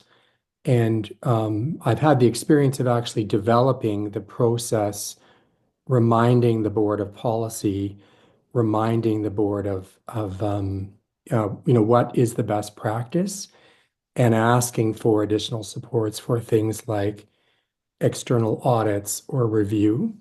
And I think, all of us as leaders within organizations have the experience of working with sometimes a group of volunteers who are there with the absolute right intent and interest, but not necessarily arriving with the knowledge and the skills that we need. So sometimes we have to manage that up. And when I say up, being the employee to the board as an executive director or an executive manager. And that's, to me, I quickly realized that's how things are going to work best for the organization. That's how I'm going to keep myself safe in the sense of not arriving in any situation or any kind of conflict with regards to finance and finance management. And that's how I best support and care for my board of directors and my volunteers because they're thinking about strategy, they're thinking about leadership, and they're thinking about, delivering on mandate in there in those sort of three clouds of work is also the reality of the finance piece. On the other side, as a board member, I think your comment about education is so key. People have to learn quickly. I spent a lot of time talking about onboarding and policy review. What exists? What are the practical elements of your financial policy and your practice as this board? So am I going to see financials monthly, quarterly? Who is the finance committee? And understanding that I'm not sitting back and just listening to a report. I'm responsible for the content and the development of that content. Again, going way back to what Josh said in the beginning, think about it as I'm a steward of these funds for the members. So I want to make sure. Now, we're not always going to be perfect at it, but I think at minimum, we have to demonstrate an opportunity for people to learn or relearn or familiarize themselves with financial processes. And I recommend people do that annually in their board retreat or in as part of their board learning and development plan. Completely appreciating, we've got some pretty grassroots organizations out there. I mean, I recently worked with a board of 3 people. So that's a lot to ask of, 3 good intentioned, community-minded volunteers. But I think it is, we have to I see it as a dance. It's got to go between leadership and the board, and you gotta figure it out together and get those systems in place. Um, I want to ask a question about board size, but I'll come back to that. We have about 5 minutes left on this panel. I want to come to the question about quorum that we had at the end of Josh's presentation. And the question was that they were hearing that organizations are moving away from proxies, and there is some potential that proxies wouldn't hold up in legal dispute. And so, what are some of the options around achieving quorum in different scenarios? And I maybe won't go into listing the ones that were put into the chat, but just wanted to check in on thoughts around quorum, proxies, a little bit of how that dance should work in both bylaws and the setup of organizations.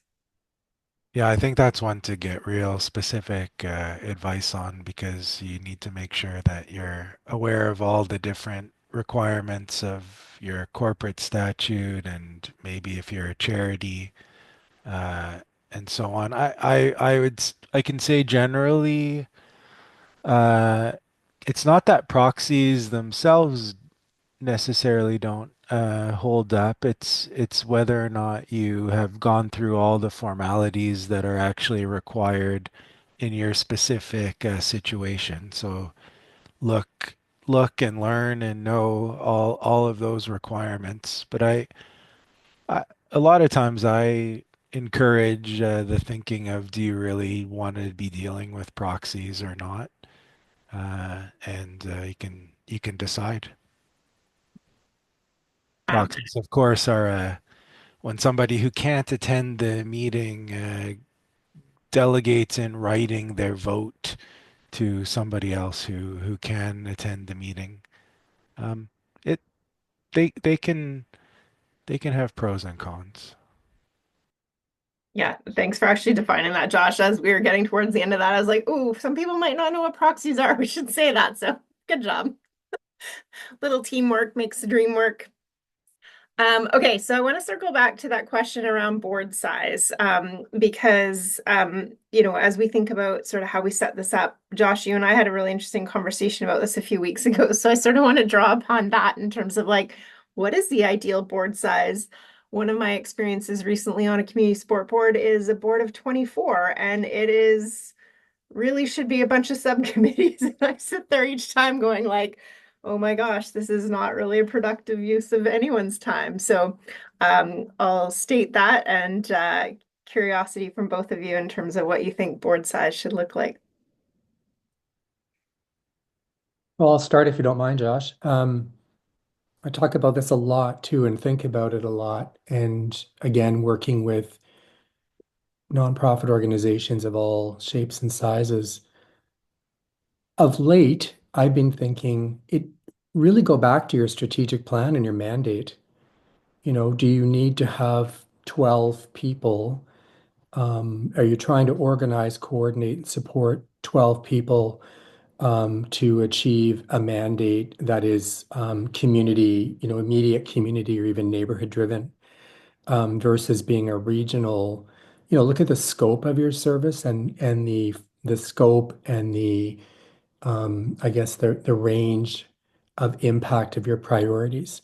And maybe you're think about that in relation to representation.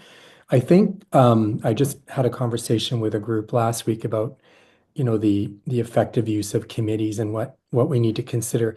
I think committees are really underrated because we've all had such challenging experiences. I know I have I mean, I'm currently sitting on 4 boards, and I can see one board using the committee structure really well, and then one not.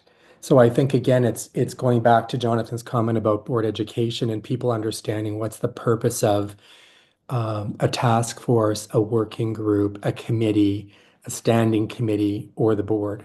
And that there's some options there for you to be able to invite people in to contribute their time and talent. It doesn't have to be all the time as a board director with a board of 24.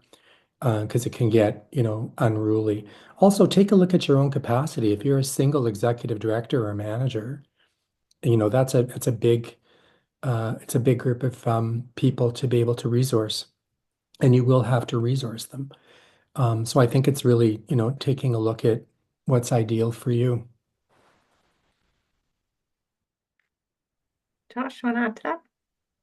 Yeah, and I'll try and answer the Karina's question that just came in the chat as well. You should read that. Yeah. Everyone, I won't go through it.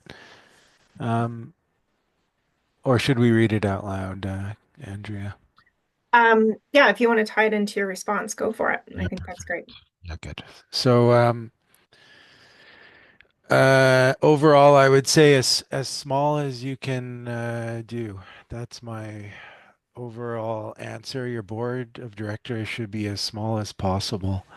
And there are legal requirements based on your situation, so be aware of what those are. Usually it's around three directors minimum across different charity or corporate requirements. You might have other requirements when you get other contracts or statuses, but it's it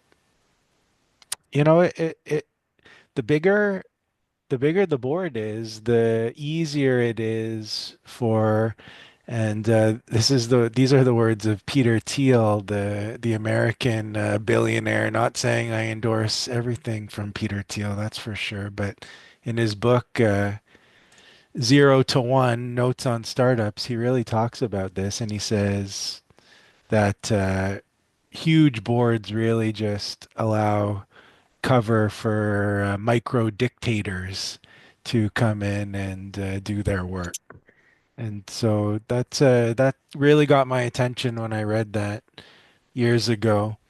That and I think we've been in those meetings, I think, over the years where it's a big group and you don't necessarily agree with what's happening, but you got all these other people who are just keeping their poker face as well, and no one is speaking up. And it's a bit counterintuitive that the big groups cannot be as effective as the smaller ones. So I say three when you can, maybe five is a good number. And then there are ways to have people be involved. They don't necessarily need to be directors. They can be supporters, they can be patrons. You could even have them as observers at certain board meetings. They could be advisory councils that you go to advice for. I'd say smaller, the better. Amazing.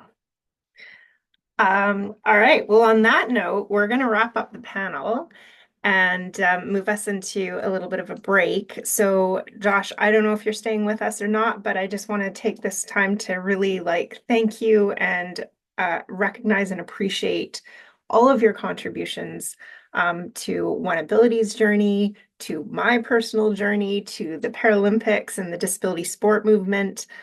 You're just a tremendous leader in the space, and I'm so grateful to have you a phone call and a text away on so many occasions. So thank you for that. And just a really incredible opportunity to have you join us today. So really appreciate and value you. What a great discussion. Thanks. Thanks all. Thanks, Andrea. Thank you. All right, so we're going to go to a break, folks. We will come back at 3 minutes after the hour to try and keep us somewhat on track for this morning. So I will look forward to seeing you all shortly, but quick little bio break, and then we'll come back with Mike leading a workshop around governance. Ooh, just gonna get the recording going again. Sorry. We're moving into our final segment of today's session with Mike Waters leading us on a workshop around governance. So you've already met Mike, so I'm not going to do a further introduction. I'm just going to move us right into Mike's session and invite him to share some practices around how to implement good governance. So Mike, over to you. Thank you. I do have some slides prepared because it just helps me stay focused because this is a big conversation. And I find for myself, it just will help me move through sort of my objectives. Is it easiest if I share those slides or? Yeah, I think that's probably easiest. Okay. Let me do that. But while I'm doing that, so I have too many things open here to see what I'm doing. Okay. I also want to just take us right back to the beginning and reference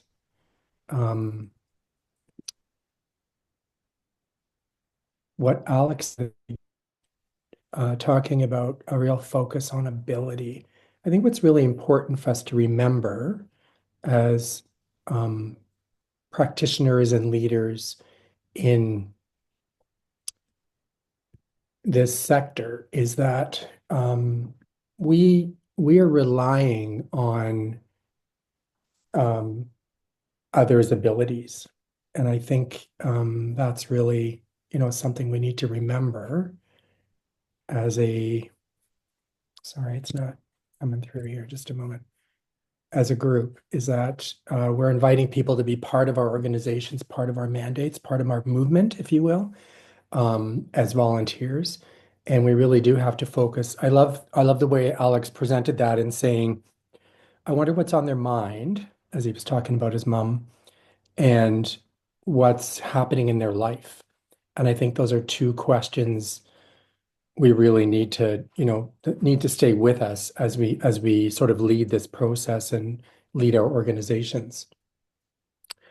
It's important to remember that these folks come with a certain level of capacity, and that's that's part of the deal as far as them being volunteers with us. For some reason, I am not being allowed to share my slide. It's giving me a permission problem, which is strange.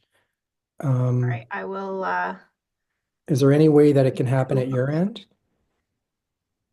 Otherwise, I'll keep going. try now Oh, and see if that okay. works. Otherwise, I can pull them up and share Oh, them. yeah, it's allowing me to do it now. Thank you. Okay, sorry. Thank you so much. That's okay. No worries. But it should be showing as playing, not. Okay. Sorry. I don't know why it's. Let me try one more time. No.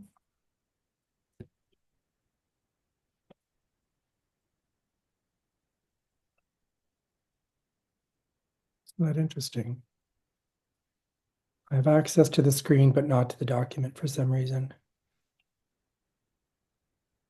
Okay, we're going to have to go with it looking like this. Sorry, folks. It won't allow me to, for some reason, play it. Allow me to expand it.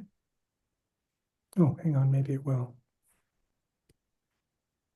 Sorry about this. Okay, here we are. We're good? Excellent. Sorry about that. Yeah, looks good. Okay.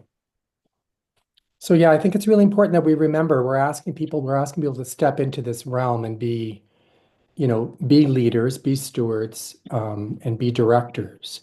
And we're going to talk a little bit about what we need to be able to, set them up best to be able to do that. So I thought, what do we really need to know about governance? Well, we need to know what it's defined as, and really, we're talking about processes and structures that a board uses to direct and manage its general operations, its programs, or its activities, right? This is the basics. This is the foundation. So when we think about governance and where it lands in an organization, it lands in leadership and it lands with a focus on process and structure.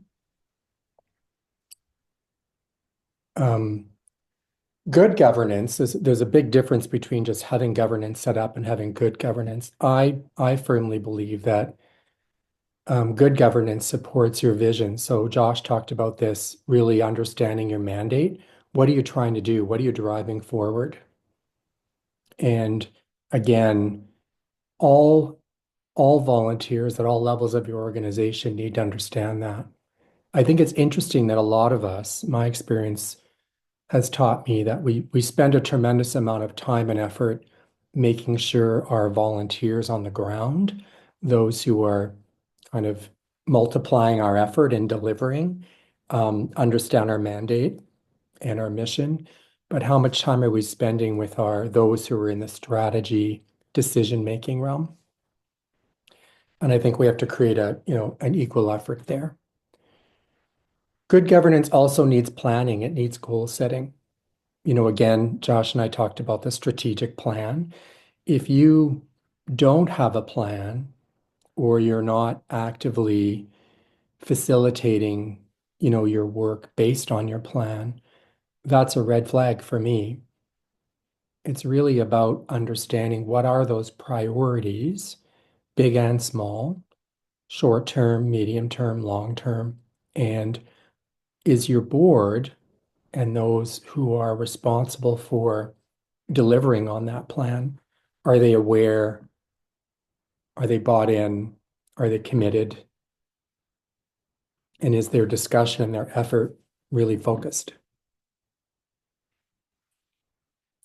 The other thing good governance will support is resources. So, we allocate resources being time, money, talent, partnerships, sponsorship, support to our program and service delivery.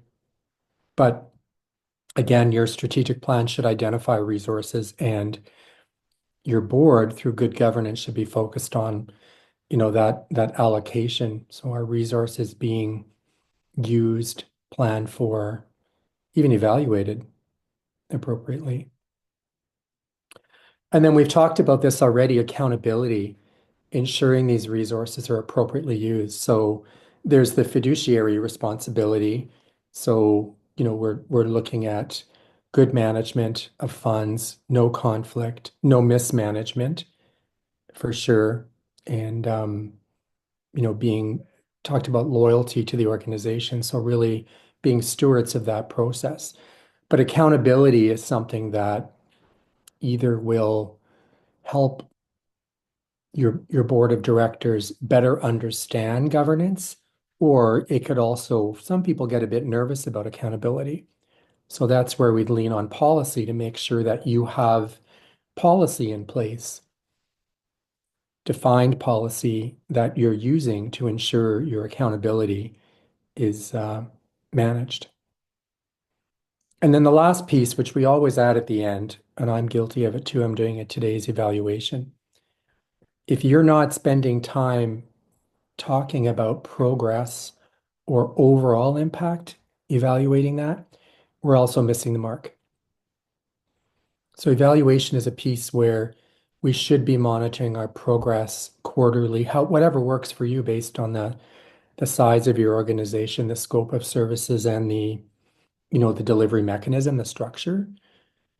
We have to be better at, again, pulling out that plan and then identifying where are we at with these priorities.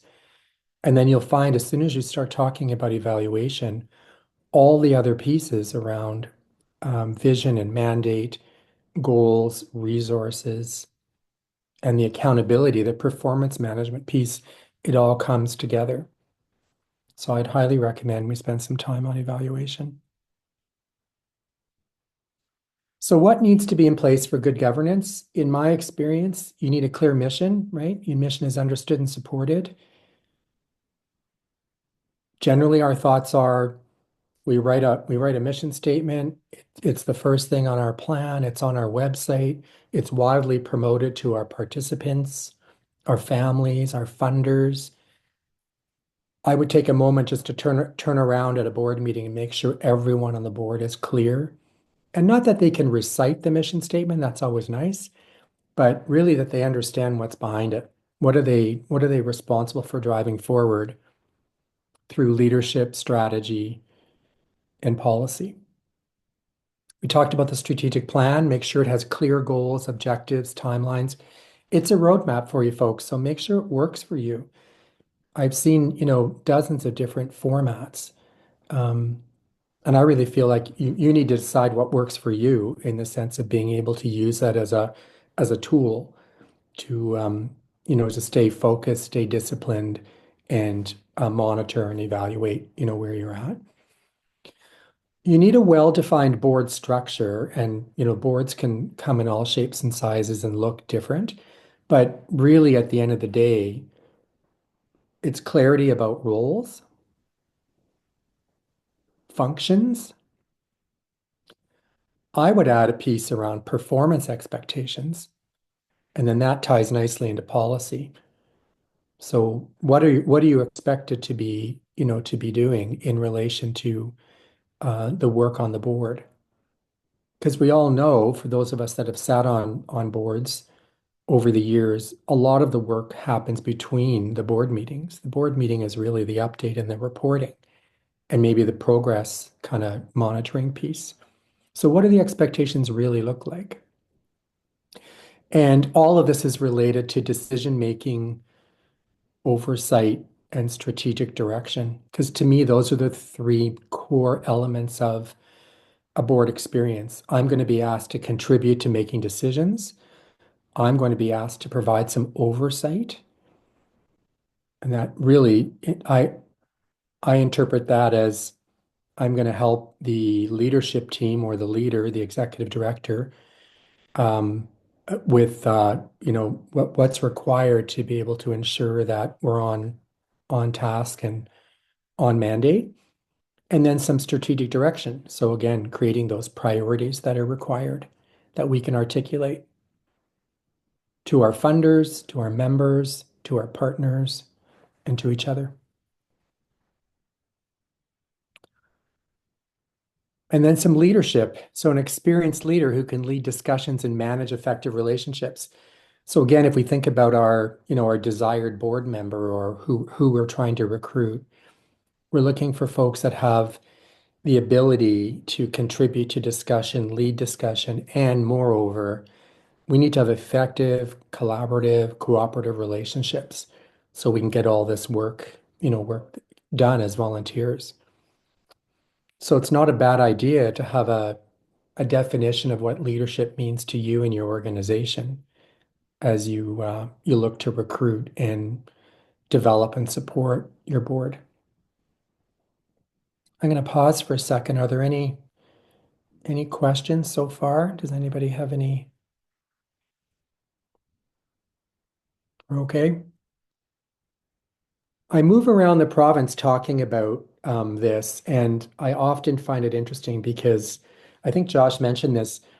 This can be really dry, and a lot of people ask me when they hire me, they say, "Can you make this really, exciting and interesting, and so people can dive in?" And one person asked me to make it sexy, which I thought was really funny.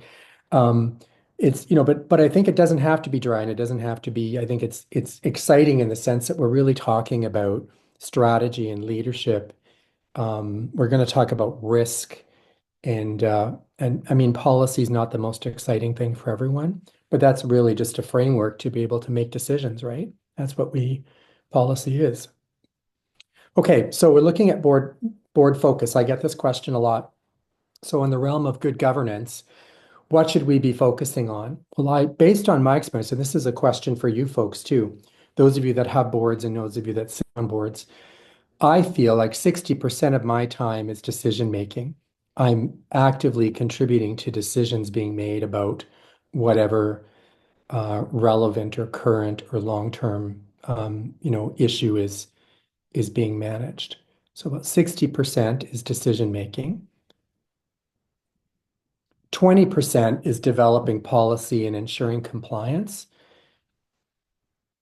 So generally, you join a board or people will join your board, and there should be a framework of policy in place.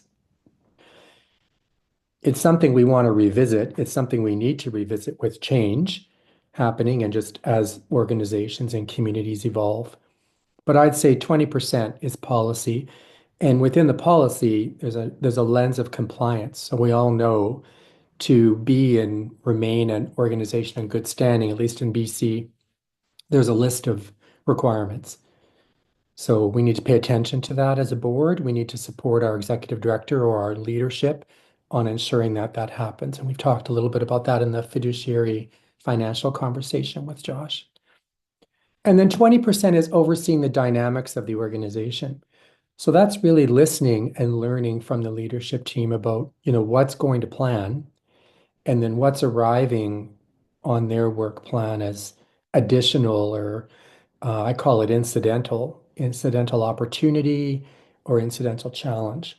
And being able to, again, it loops back to the decision making. What kind of support does leadership need? Because it's, that strong relationship between leadership and the board.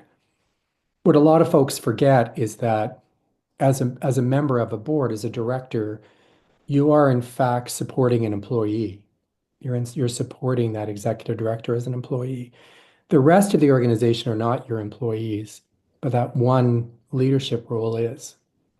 So it's important to make sure that you've got a clear understanding of that 60-20-20. At least that's my reality as I move through.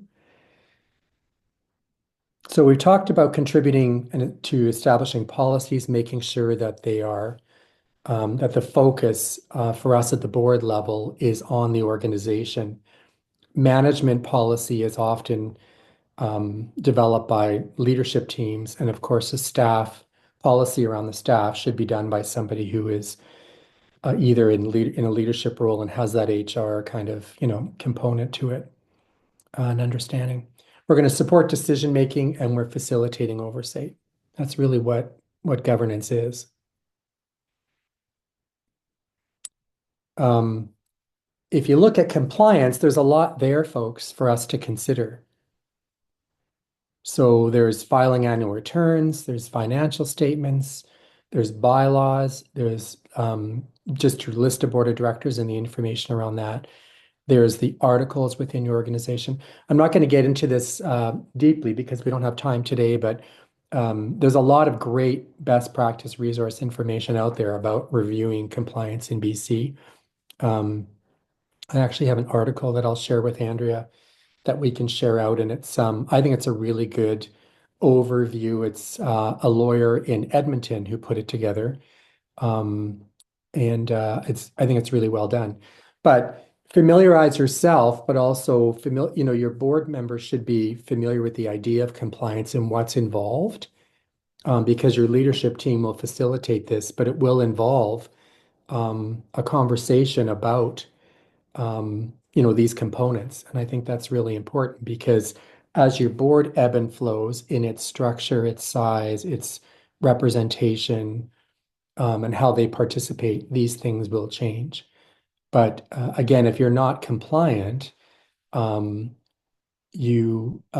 board, there's a level of responsibility and accountability from a board level as well as from the leadership level.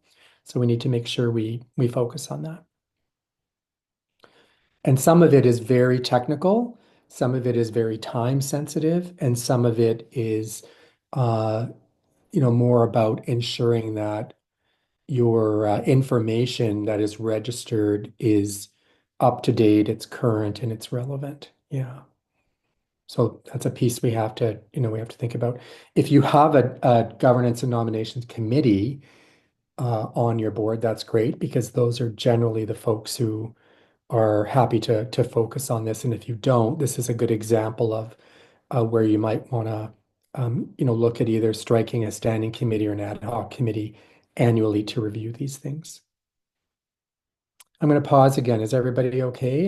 Any immediate questions? Or I can't see everyone on the screen at one time, so everybody all right? Not seeing any comments or questions in the chat just now, Mike. Okay. But yeah, really appreciating how clearly laid out this is and recognizing that it's a good reminder for all of Yeah. us on some of the key I'm pieces kind to of pay attention to. I'm kind of touching on some of the foundational pieces, and if you know this already, I apologize for that. But I'm trying to make sure that this time we have together is really practical and relevant, and also, thinking about it's a good refresher for all of us, I think, to remember these are the elements that we're responsible for. So, but again, if you think about your board providing oversight and guidance and strategic direction, to me, there's sort of, 4 or 5 bubbles there that we're sort of moving through and touching on through our time together. And strategic direction is important. We tend to do that by setting the mission, the vision, and the priorities. The oversight, of course, is ongoing, and that's really the dynamic. So what's happening within the organization, what's being asked for your strategic sort of critical thinking consideration or your experience or leveraging your network or your resource. And then just generally think about your executive director, your leadership team as you are the touch point for guidance there. And if that's happening, I think then we're being accountable to, to the organization and to the membership, which is really important. The other thing that I like to promote that often we don't talk about, and certainly over my years of being involved in not-for-profit board work, is what's the give back, remembering that our folks are volunteers. So we're recruiting people because we need people to represent, provide some leadership, some critical thinking, and some oversight, guidance, and direction. But if we think about, what we have to offer too, so the skills and experience piece is important. People will gain experience in leadership, collaboration, in planning. They maybe for the first time have conversations about financials and understand how to move through reviewing, developing a budget, reviewing financials, monitoring financials. For some folks, um, that's a real positive thing, depending where you are in your career journey. Those are great skills. So don't forget to amplify that that's part of the experience, is there's an opportunity for people to learn and gain experience and skills. There's also an opportunity to serve, and I think this is a really understated element nowadays. I always think of my good friend Jay Cole from Power to Be, who has an amazing community service work ethic. It's really about an opportunity to demonstrate your personal values and share your talent and your skills. So when you're talking about governance and you're talking about welcoming people to your organization through a board role in that capacity, I think it's important they realize that there's an element of asking them to serve their community or that to serve to deliver on a mandate. And that's, I think, being really watered down over the years. And I, for one, would really love to see people talk more about service because it's another demonstrated value that boards offer. And then don't forget about recognition. So opportunity to be seen and recognized as a leader or a mentor or a supporter. And I think, when Josh mentioned people with terms, people sitting on boards, I'm seeing it less and less that people are staying into, past a decade of service. Um, but I am seeing some really innovative, creative ways that people are recognizing people's efforts, even if it's short term. If people come on in an advisory capacity or in a committee, or we want to make sure that we're not missing that opportunity to recognize a contribution to, um, creating that good governance approach that we need to be effective as nonprofits. I'm going to pause again just to ask whether is there anything. I'm hoping this is resonating with folks well. And that, it's important because um, the future of boards is interesting as we look at just how the workforce is changing, how society is changing, how we talk a lot about pressures are mounting and priorities are multiplying. I think there'll always be room for people to it's a way to connect and contribute back to community. I think we just need to get innovative and strategic about how we do it and ensure that we have a good narrative to support that. Jonathan, you have a question? Yeah, thanks. Mike. I think you touched on it a little bit around the challenges of recruitment. So Mhm. volunteers, whether they're within your organization or whether they're on your board, and it's the recruitment, the training, and the retaining of those volunteers. I think that has been our greatest, regardless of which organization I've been a part of. I think those have been the greatest challenges. And now more than ever, you get this intergenerational type boards, right? Which we haven't seen. I'm not making myself to look that old, but I think the point is that traditionally boards were sort of, the more seasoned execs, the more seasoned members of the community who in retirement sort of found a role on these sorts of boards and community organizations. And now we're asking young coaches to step up, and we're asking, young. And so to your point, I think where before we could have sort of leaned on that service, that bit about service. I think now we're looking more around incentivizing volunteers and what are some tips and tricks and new ways of incentivizing our younger board members, whether it's to, I think you highlighted already, just here's an added benefit of adding to your already existing skill set. This is some professional development type of work that you could be looking at. And then fundamentally that just the recognition of the volunteers, which I think perhaps for any generation that's a nice thing to do, but it seems more that the younger generation value that recognition piece. And anyways, I just wanted to say that it's not so much of a question as a Comment. Yeah. Yeah, well validation. said. It's exactly what I'm experiencing. And I think, the question is, I think we need to break out of our usual mold of just putting an announcement out there and expecting people to respond. Um, I'm working with a group, and what we've decided to do is we're going to do a focus group at the post-secondary level, and we're going to ask folks, we're going to bring them together, we're going to pay them for their time, and we're going to say, what would attract you to, this type of volunteer experience? Like, what would you need to see? Is it about the term? Is it about the content and the mandate?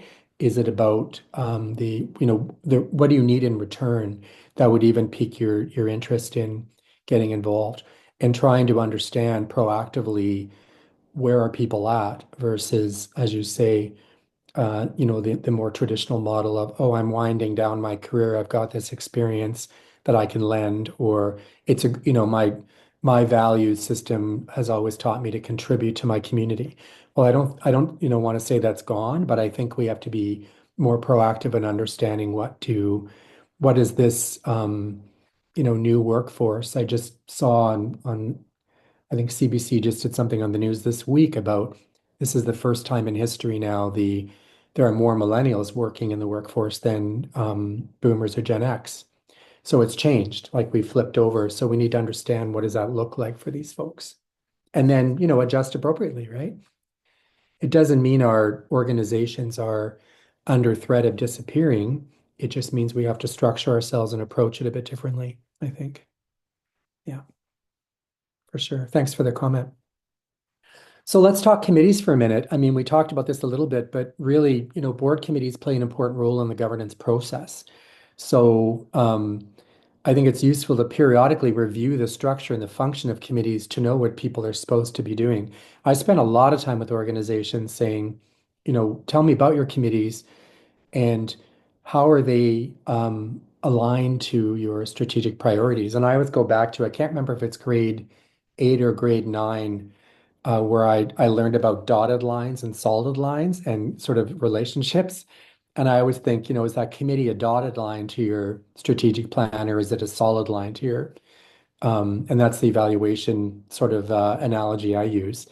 And then I sit with committees and I invite myself, I sit and I listen. And then what I try and do is, again, um, evaluate the performance of the committee's focus in relation to your priorities. Because I certainly will share with you, there are a lot of committees out there who are having conversations about a lot of things that don't directly align to priority. And it's just another body of work that you have to manage. But I think they need to, align with the stated priorities. They need to demonstrate that strategic alignment. And it's of no fault of the committee members because they maybe don't have a term of reference. They don't have a stated kind of narrative that helps them stay focused and productive. And sometimes, often, there's not a lot of evaluation happening at that level either.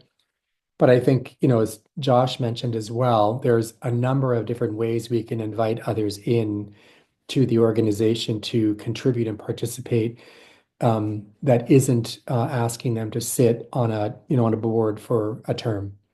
And I think I, for one, I'm going to explore that more because I think that's something that would help with the need of the organization I'm working with, but also, um, that maybe would help with what you were mentioning, Jonathan, having that conversation with those in the workforce now to say how do you incentivize this? How do you make this more interesting um, and sort of create an opportunity that really speaks to them having more interest and capacity to be involved.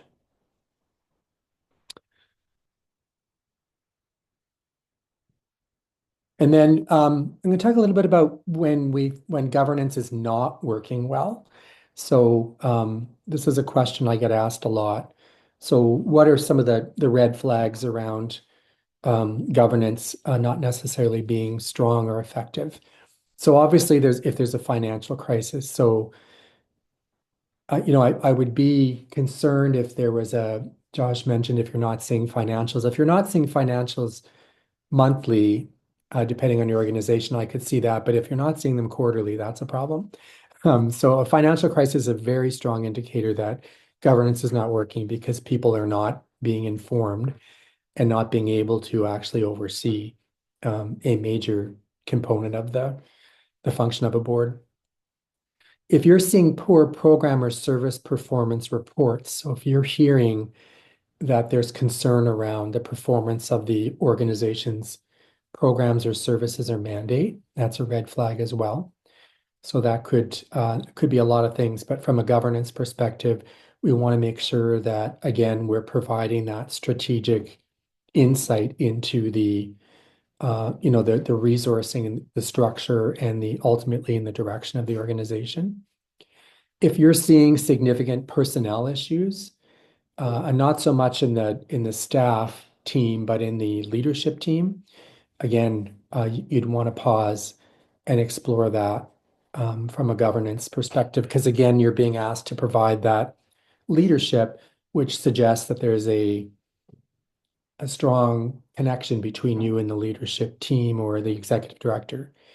And if there's a breakdown there, it needs to be addressed, obviously. And then if you're seeing issues with decision making, so if you're going round and round and you're not able to make decisions in an appropriate amount of time, or if there's a lot of conflict or a lot of opposition, or people are not able to come together on a decision, it would suggest to me that it's time to pause as well and return to the priorities and to your policy around how your decision making happens. Because often people will connect with me and say we're struggling over a particular decision around one of the priorities. So just pause, explore it, and is it about the actual value of the priority in relation to the mandate you're trying to serve? Is it about resource? Is it about a change in people or resources attached to it? What is it? But you have to explore that. But those are good, 4 good signs to watch for if good governance is sliding a little bit.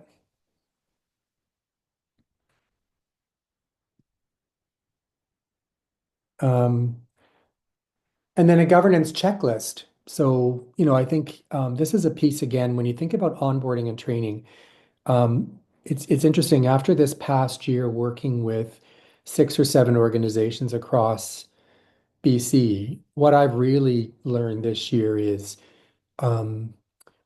people are not focused on their recruitment, their onboarding, their training, and their performance as much as maybe we should be. And I don't know if that resonates with people.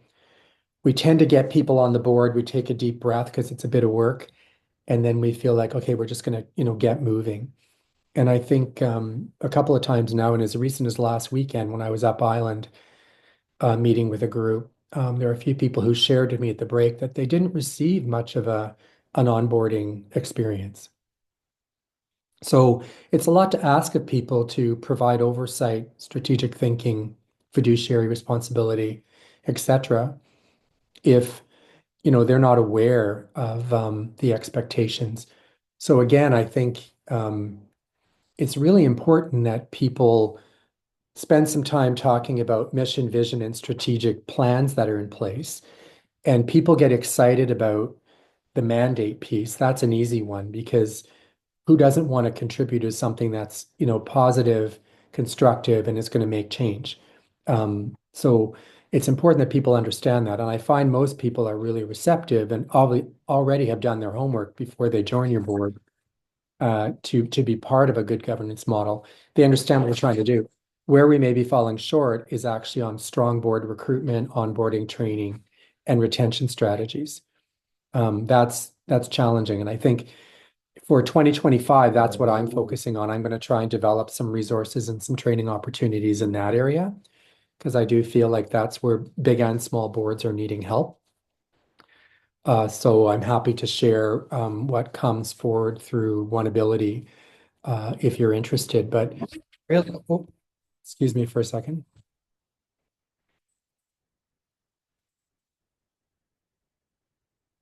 Yeah. Maybe I'll use this opportunity to just see if folks have any questions you'd like to share to Mike as we've been gathering all of this incredible information and learnings from him. So if you've got a question that's percolating for you, this is a great time to surface it in the chat or to put your hand up and we can invite you off mute to do so.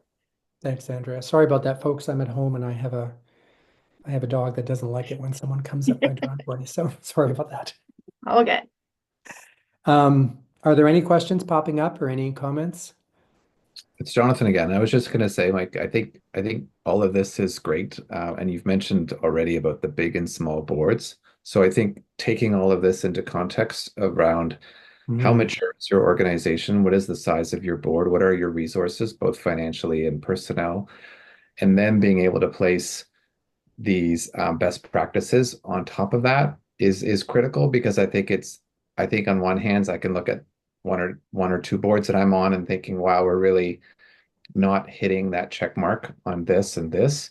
Whereas much larger board that I sit on, that's been around for over 60, 70 years, very ingrained, very professional, very organized, and has all these best practices in place and has for a long time. And so are meeting all those criteria. And I guess, not to beat yourself up as an organization or as a small group if you're not meeting all these targets, but rather set them as a guide, I suppose, and with hopefully some end goals in place, but more here's the roadmap, right? And here are the things that you can achieve, but that it's a continuum, and it's like many things, there's a start and an end. So Yeah, really, really wise words. I think it's, everything's about your capacity, right? Where are you at? And if you, that's why I always say to organizations that I work with, let's really unpack this based on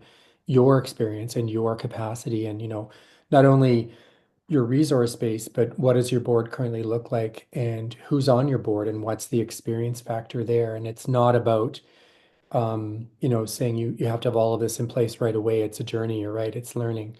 I think too, the other piece is start having conversations with your funders and your supporters and saying, you know what, for 2025, we're going to focus on board training and we need some funds to be able to do one or two, deep dives into good governance and find those resources, allocate some time and make that happen. And if you do that every couple of years, and certainly when you have changeover or change in your membership, that's really important because I think our funders need to understand that to be able to do this work, there's an element of awareness raising, education, sort of performance review and evaluation, and that requires resources as well. So that's my push for next year is to certainly recommend to funders that they consider this as this is a development piece that organizations need to be able to do. Yeah. Okay. Mike, we have two questions in the chat. I'm not sure if you Yeah. want to navigate them now or finish your Sure. presentation. So I'll Yeah, just we'll check do in. now. Let's do them now. Sure. Okay. One of them is, what is your thought on length of terms for board directors? Great question. Yeah, I struggle with that one. It's asked a lot. Personally, I feel 3 years with option to repeat once is my.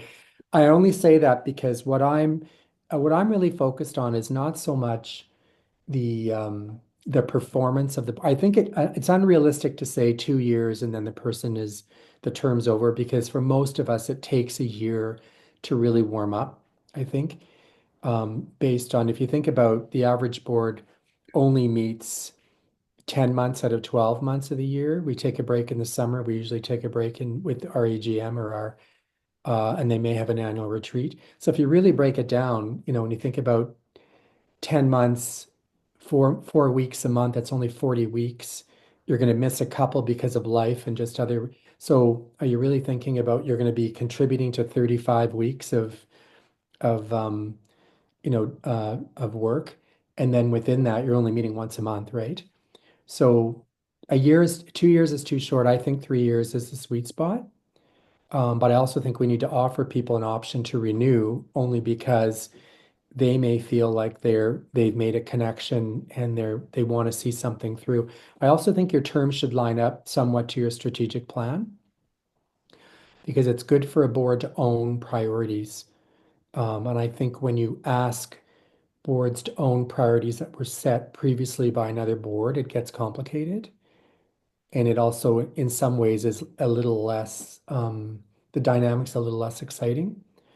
So I would think about that too, the tie into the timing of your strategic plan.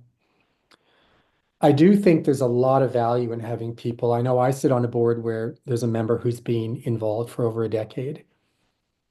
Do I think that person needs to sit on the board for that length of time? Probably not. We could create an advisory capacity for that person to be able to, contribute that kind of corporate memory, if you will, and their experience, and give us that, that sort of history when we need it in as far as decision making and moving forward, especially on things like capital development opportunities and long-term relationships with members, funders, etc. But be creative, be innovative around it. Awesome. And other question is if you've got any recommendations about board training to get people started. Yeah, do you mean if you mean specific resources, there are lots out there. I think, again, just pause for a moment and think about your organization, your mandate, and your people. So, what I find interesting is there's some tools out there, and I've had feedback from folks that it's too technical, or it's not dynamic in the way that it's delivered, or it's self-directed, which people, move through really quickly. And I think you need to think about, what would work best for your organization. But I find, certainly lately, spending half a day with a board talking about unpacking what the organization's expectations are around being on their board, giving people a chance to communicate their expectations, their interests, what are their objectives for being involved? What do they hope to take away, their learnings? I think we need to be careful when we're selecting training, because especially with the shift now in people, not necessarily coming and thinking I'm gonna stay involved for 5, 7 years as we used to. Training has to change a little bit. There are some good resources available, and I can share those again with Andrea to share out that I've seen or recommended. But to be honest, I'm having a little rethink about training, and I'm encouraging people to think about really thinking and landing on what are the outcomes you want from your organization's training. Is it about the people? Is it about, sort of where they're at, the governance, as far as how foundational do you want to be, et cetera? But you definitely have to provide something. I mean, that's the key is awareness, as it says here on the slide, is key. People, we can't just expect people to slide in and know how your organization works. They may be familiar with your mandate and the impact you're trying to deliver, but really understanding in a clear and thoughtful way, what are they sort of signing up for and being a part of? And then also what do they bring as far as their skill sets and their experiences?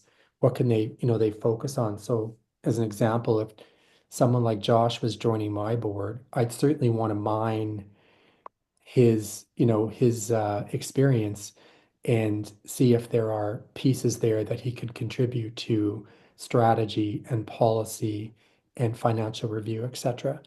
But also ask him, what's meaningful for you? Why do you want to get involved? What do you want to see? Because not everybody wants to do what they do all day, all night on a board, right? So we want to make sure that there's a nice balance there. And I really feel like that's the key. That's how you keep people, is by ensuring that, their interests are being met as well. So it's a bit of a 50-50 there. What are they going to give? And also what are they going to get? Hope that answers that question. But I will share some resources with you if you like. Sure. Perfect. You've got about 5 minutes left, so Sure, perfect. Thank you for those questions. So awareness we've talked about, always ask, like, what do you want to focus on?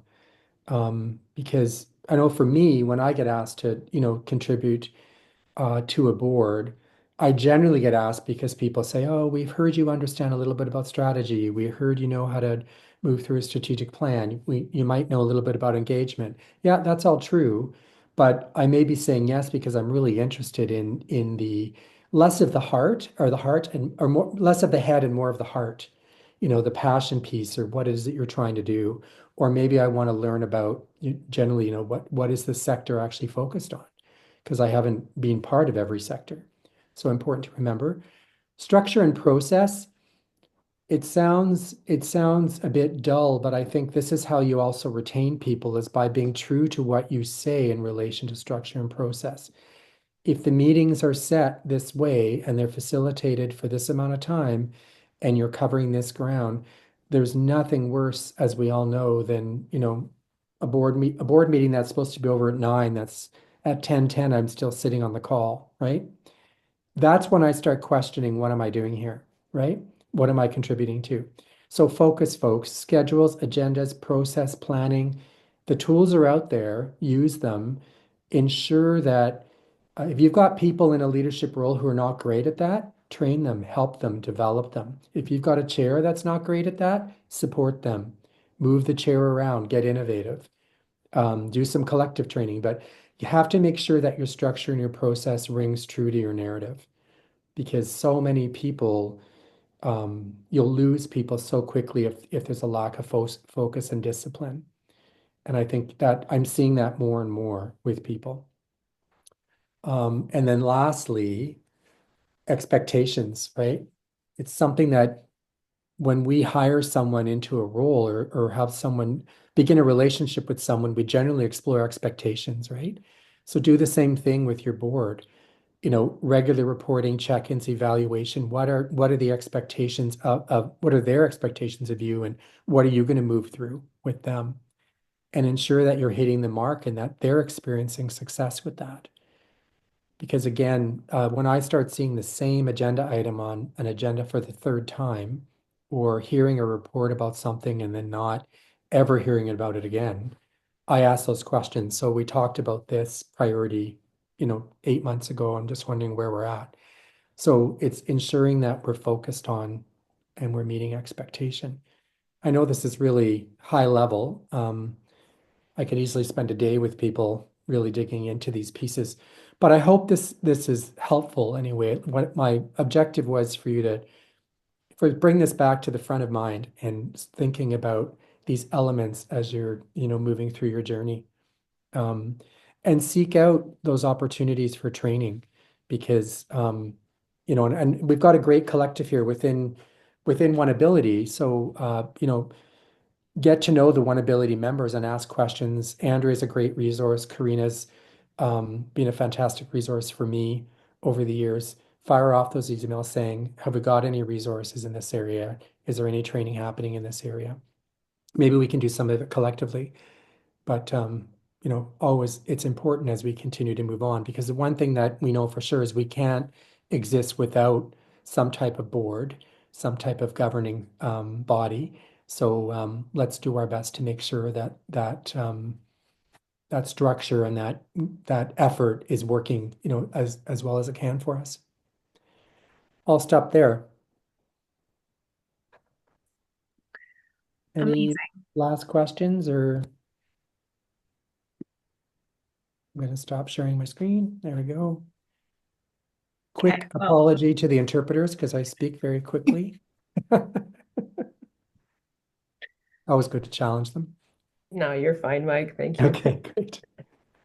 Thank you, Mike. That was really a very helpful, clear presentation in terms of the areas we need to think about and plan for around governance. And as someone that plays a number of roles as a board director, but also as an executive director in trying to support a board and making sure that we have good governance practices, I had many takeaways from that and good refreshers as well that were super helpful. So thank you so much for being part of today's Education Day and also being part of our OneAbility board and now our Operation Track Shoes board. So I lean on you a lot and I really deeply appreciate it.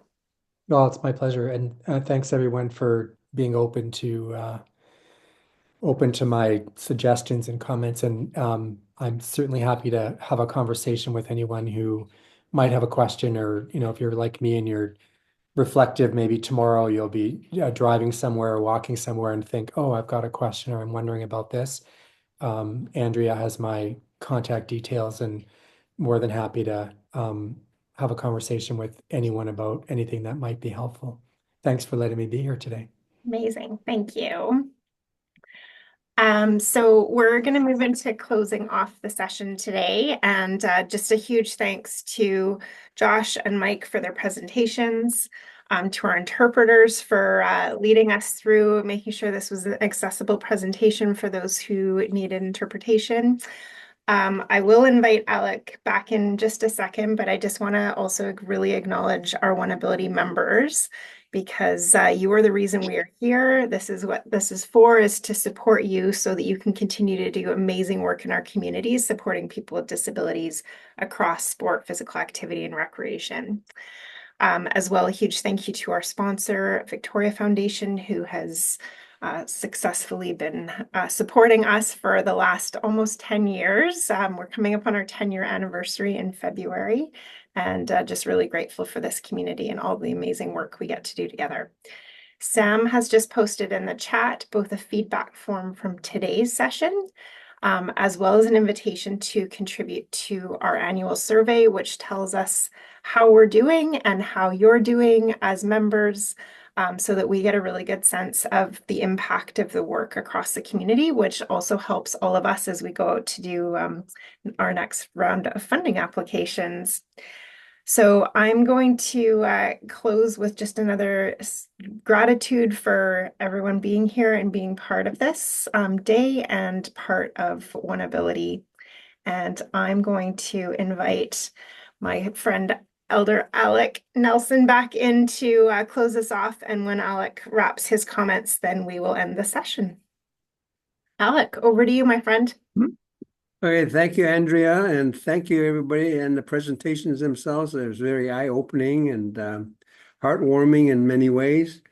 And as you were talking and chatting, I was going home to my reserve, thinking about chief and council and what, where could they go with the information here? And there again, it's another example of, gee, I wish they had the education I had, I guess, in one hand, but at the same time, recognizing the differences that we have in lifestyles. I'm off reserve and they're on reserve.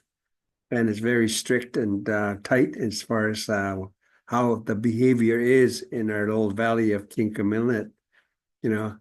And then at the same time, too, I value the organizations I get associated with. And so with this, I just want to thank all the presenters here for opening up my ears and mind. And I then go to thanking the Creator for giving me these the mindsets and the heart space to come and think and rethink life in its general way. And once again, I do want to recognize the lands that we are sitting on, and each of us are enjoying. And so, with that, thank you so much, and Andrea, thank you once again for organizational type of practices. So, with that, Dakila Kesla Slilako, because Nino Chachos, Ogak Mulan Nok Yakta Chachos. I thank your heart and I thank your Creator for the headspace that we are in, and where can we go with this right now? And that's moving forward, moving forward. Okay, Akira Kesla. Thank you. Ahem. Way.